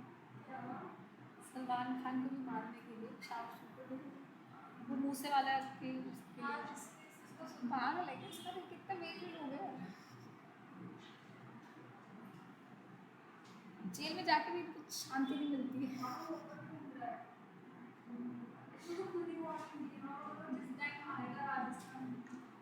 क्यों मारना चाहते हैं सर? कोई काम नहीं है, मारते रहते हैं। ऑलमोस्ट किल्ड, वाह। या दुनिया में इतने लोग मर जाते हैं, किसी को कोई मतलब नहीं होता। ये ऑलमोस्ट किल्ड हो जाते हैं, इनकी न्यूज आ जाती है।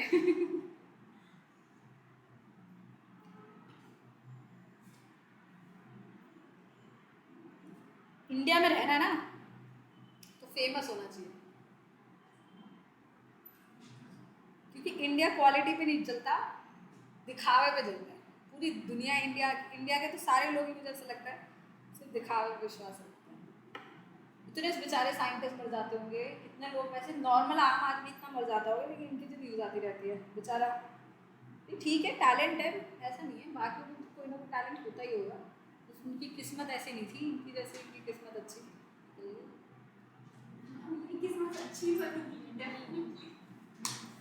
एक्टर पता है, तुम्हें पता है, मतलब कानपुर में is one of the known लोग हैं, वो कानपुर में रहते हैं। He is a very good biology teacher, बहुत फेमस बायोलॉजी टीचर हैं। और जब मेरे हस्बैंड मेडिकल की तैयारी कर रहे थे तो उनको भी उन्होंने पढ़ाया था। नाम मैं भूल रही हूँ कौन है, बहुत अच्छे, बहुत ही ज़्यादा अच्छे हैं। मतलब इनसे अच्छा कानपुर में कोई बायोलॉजी का टीचर नहीं है। वो एक कोचिंग इंस्टीट्यूट में पढ़ाते हैं और उस कोचिंग के वो टॉप फैकल्टी है, और उनके नाम से लाखों में बच्चा आता है वहाँ पे ना उस कोचिंग में। तो उनको मारने के पीछे पड़े वहाँ के बाकी कोचिंग इंस्टीट्यूट्स के लोग, कि जिस दिन ये हमें अकेला मिल गया इसको हम उड़ा दें। उनको कितनी धमकियाँ मिली हुई हैं, क्यों? क्योंकि वो इतने अच्छे टीचर हैं कि सारे बच्चे उस जहाँ वो पढ़ाते हैं वहाँ चले जाते हैं, और बाकी कुछ जगह सारे इंस्टीट्यूट बाकी जो हैं वो खाली पड़े रहते हैं। मतलब किसी को तो चैन से जीने दो यार, इंसान को अच्छा होने से भी डर लगे है, मैं नहीं अच्छा हो रहा यार, रहने दे। मर जाएगी क्या फायदा, रहने दो, अच्छा नहीं हो, बुरा बन जाओ। पागल बनती है यार अलग ही। मतलब अच्छा बंदा पढ़ा रहा है, सेवा कर रहा है, तुम लोगों को ज्ञान दे रहा है, और तुम अनपढ़ों के जैसे उसे मारने में लगे हुए हो। वो बेचारे, उनको मैंने बोला है सर आप देहरादून आ जाओ, यहाँ पे वैसे भी बायो टीचर की बहुत रिक्वायरमेंट है, वेरी गुड टीचर। उनकी वाइफ भी डॉक्टर है, वो खुद भी डॉक्टर है, और पर वो हिम्मत नहीं कर रहे नए शहर में आने की, इतने सालों से वहाँ बैठे हैं, तो एक हिम्मत होती नहीं है। बहुत अच्छे टीचर हैं। कोई भी अच्छा टीचर आ जाए को तो ज़रूरत है,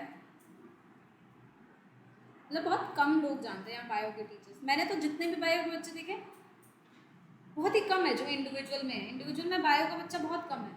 सारा बायो का बच्चा एलन वैलन आकाश में गया है, क्योंकि बायो का इंडिविजुअल कोई बहुत पैसा वाला टीचर नहीं है जिसके बाद बहुत सारा बच्चा हो, वैसा नहीं है। से बायो पढ़ी थी ना 11th में। फरा मैम, नहीं, अच्छा कोई और है? हाँ से भी पढ़ी थी, लेकिन मैंने वो पढ़ी थी सुजना राम से पढ़ी थी। अंकिता राम ने मुझे हाँ बैंगलोर वाली। बीच में उन्होंने छोड़ दिया था ना। अब तो मैम उन्होंने जितना भी पढ़ाया हो वो इतना अच्छा पढ़ाया था उन्होंने, मतलब मुझसे अच्छी बायो टीचर मैंने नहीं देखी। देहरादून में है इतना वैसा वाला। आकाश में श्रुति मैम थी, वो पढ़ाती थी बढ़िया। स्तुति पांडे, हाँ मैम, अरे वो तो मेरी दोस्त है, अभी तो दुबई में है। बहुत बढ़िया पढ़ाती थी। आई नो, वो तो मेरी खास दोस्त है। अब वो दुबई में है, अब वो यहाँ से वापस आ रही है। मैंने कहा मैडम तुम तो कल हम यहाँ से दुबई आना चाह रहे हैं, तुम यहाँ से वापस आना चाह रही हो। बहुत बढ़िया टीचर है वो, बॉटनी की है वैसे तो वो, पर अब तो जोलॉजी भी पढ़ा रही है वो। हम बॉटनी पढ़ाते थे वो। हाँ, अब जोलॉजी भी पढ़ाने लग गई है। चलिए, this is triphenyl phosphine.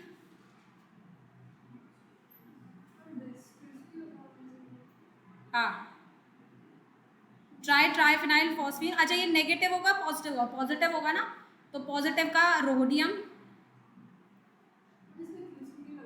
Chloride लगेगा, मैम लगेगा, भी बता रही हूँ। राइट, लेकिन अब यहाँ पे देख रहे हैं कि 2 बार हमें ट्राई लिखना पड़ा है, क्योंकि एक तो नाम में ट्राई है और एक 3 प्रेजेंट हो गया।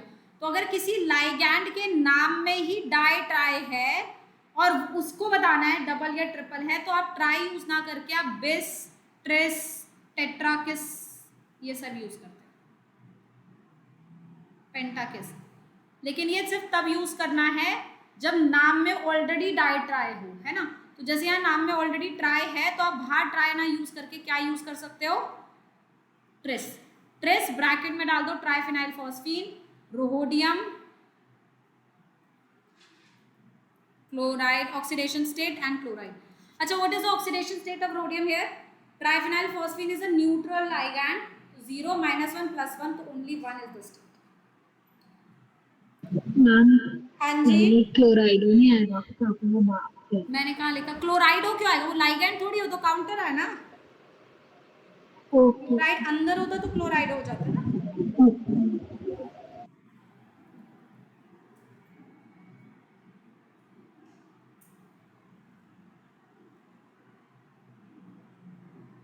Dubai, Abu Dhabi.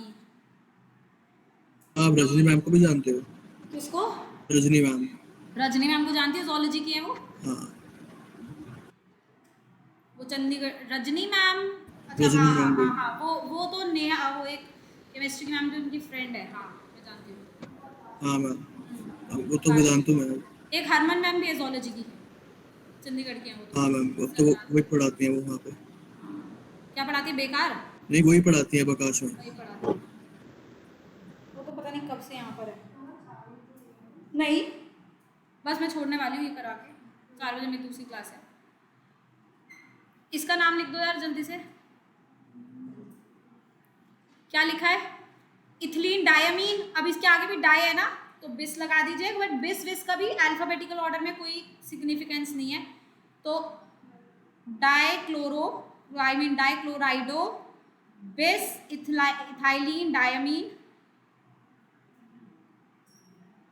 Platinum, -2 +2। This is, इसको भी सेम लिख दो, डाइक्लोराइडो, बिस, इथाइलीन डायमीन, कोबाल्ट 2, और इसका नाम क्या होगा? Sodium tetra. OH को क्या लिखेंगे? हाइड्रोक्साइड होता है ना, तो हाइड्रोक्साइडो, हाइड्रोक्साइडो एल्यूमिनेट 3। नेगेटिव चार्ज कॉम्प्लेक्स है इसलिए एल्यूमिनेट लिखा है, राइट। मैं एक और करा रही हूँ, उसके बाद आप जाके एनसीईआरटी से IUPAC प्रैक्टिस कर लीजिएगा सारे।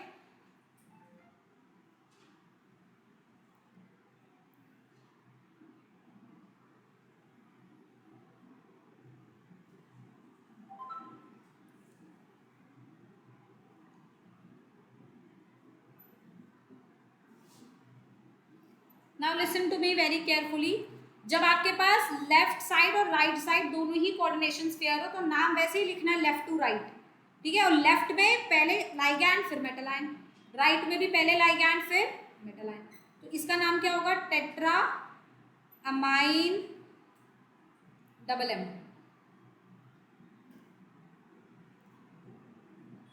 प्लैटिनम। ऑक्सीडेशन स्टेट, इस पे देखो प्लस होगा, इस पे माइनस होगा, है ना, तो इसका प्लैटिनम लिखा। इसका क्या लिखेंगे? ऑक्सीडेशन स्टेट अभी निकालते हैं, टेट्रा क्लोराइडो प्लैटिनेट, क्योंकि ये वाला पार्ट क्या हो जाएगा? Negative charge. ये बात समझ आ रही? Now listen to me very carefully regarding the oxidation state. बेटा अब यहाँ पे ऐसा भी हो सकता है कि +1 -1 हो सकता है दोनों साइड, +2 -2 हो सकता है, +3 -3 हो सकता है, कुछ भी हो। तो आपको हिट एंड ट्रायल करके पता करना पड़ेगा कि प्लस है या माइनस है। लेकिन शर्त ये है कि आप जो भी यहाँ चार्जेस दे रहे हो उसके बेसिस पे जो प्लैटिनम का स्टेबल ऑक्सीडेशन स्टेट है वो आना चाहिए। तो हम लोग जानते हैं निकल 3D सीरीज में आपको पता होगा निकल 2 ही स्टेबल ऑक्सीडेशन स्टेट देता है, या तो +2 या तो +4।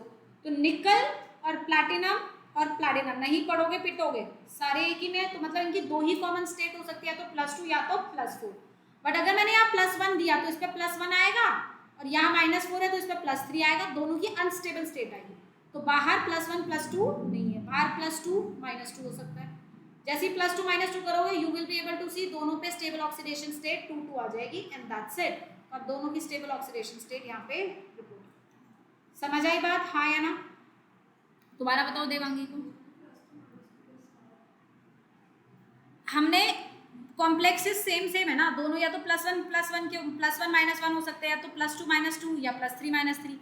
मैंने प्रेफर किया +2 -2 क्योंकि अगर बाहर +2 है ये न्यूट्रल लाइगेंड है तो सीधा सीधा प्लैटिनम पे भी +2 स्टेट आएगा, और यहाँ -4 है और बाहर -2 है तो भी प्लैटिनम पे +2 आएगा। प्लैटिनम के लिए +2 +4 दो स्टेबल है तो +2 बन सकती है, तो आई विल राइट +2 ले सकते हैं, पर पहले +2 आता है ना। बट अगर देखो ना तुमने यहाँ -4 लिया सपोज, तो आप देखोगे इस पे 0 हो जाएगा ना, फिर मतलब इस पे 8 हो जाएगा, तो हमें दोनों पे स्टेबल चाहिए, तो एक ही ऑप्शन बचेगा हमें +2 -2 लेना। समझ आइए बात सबको, हाँ या ना? Now that goes with hit and try.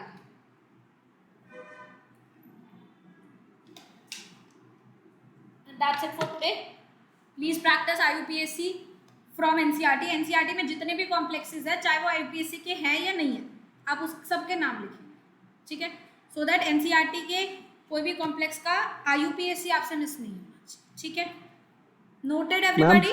हाँ जी मैम वो वीडियो भेज दो मैम कल की मुझे। अरे हाँ वो अपलोड हो परसों गई, की। मैं भेज देती हूँ। हाँ जी हाँ जी ma'am. Okay. Good afternoon. Thank you ma'am. Thank you ma'am. Thank you, ma'am. Thank you ma'am.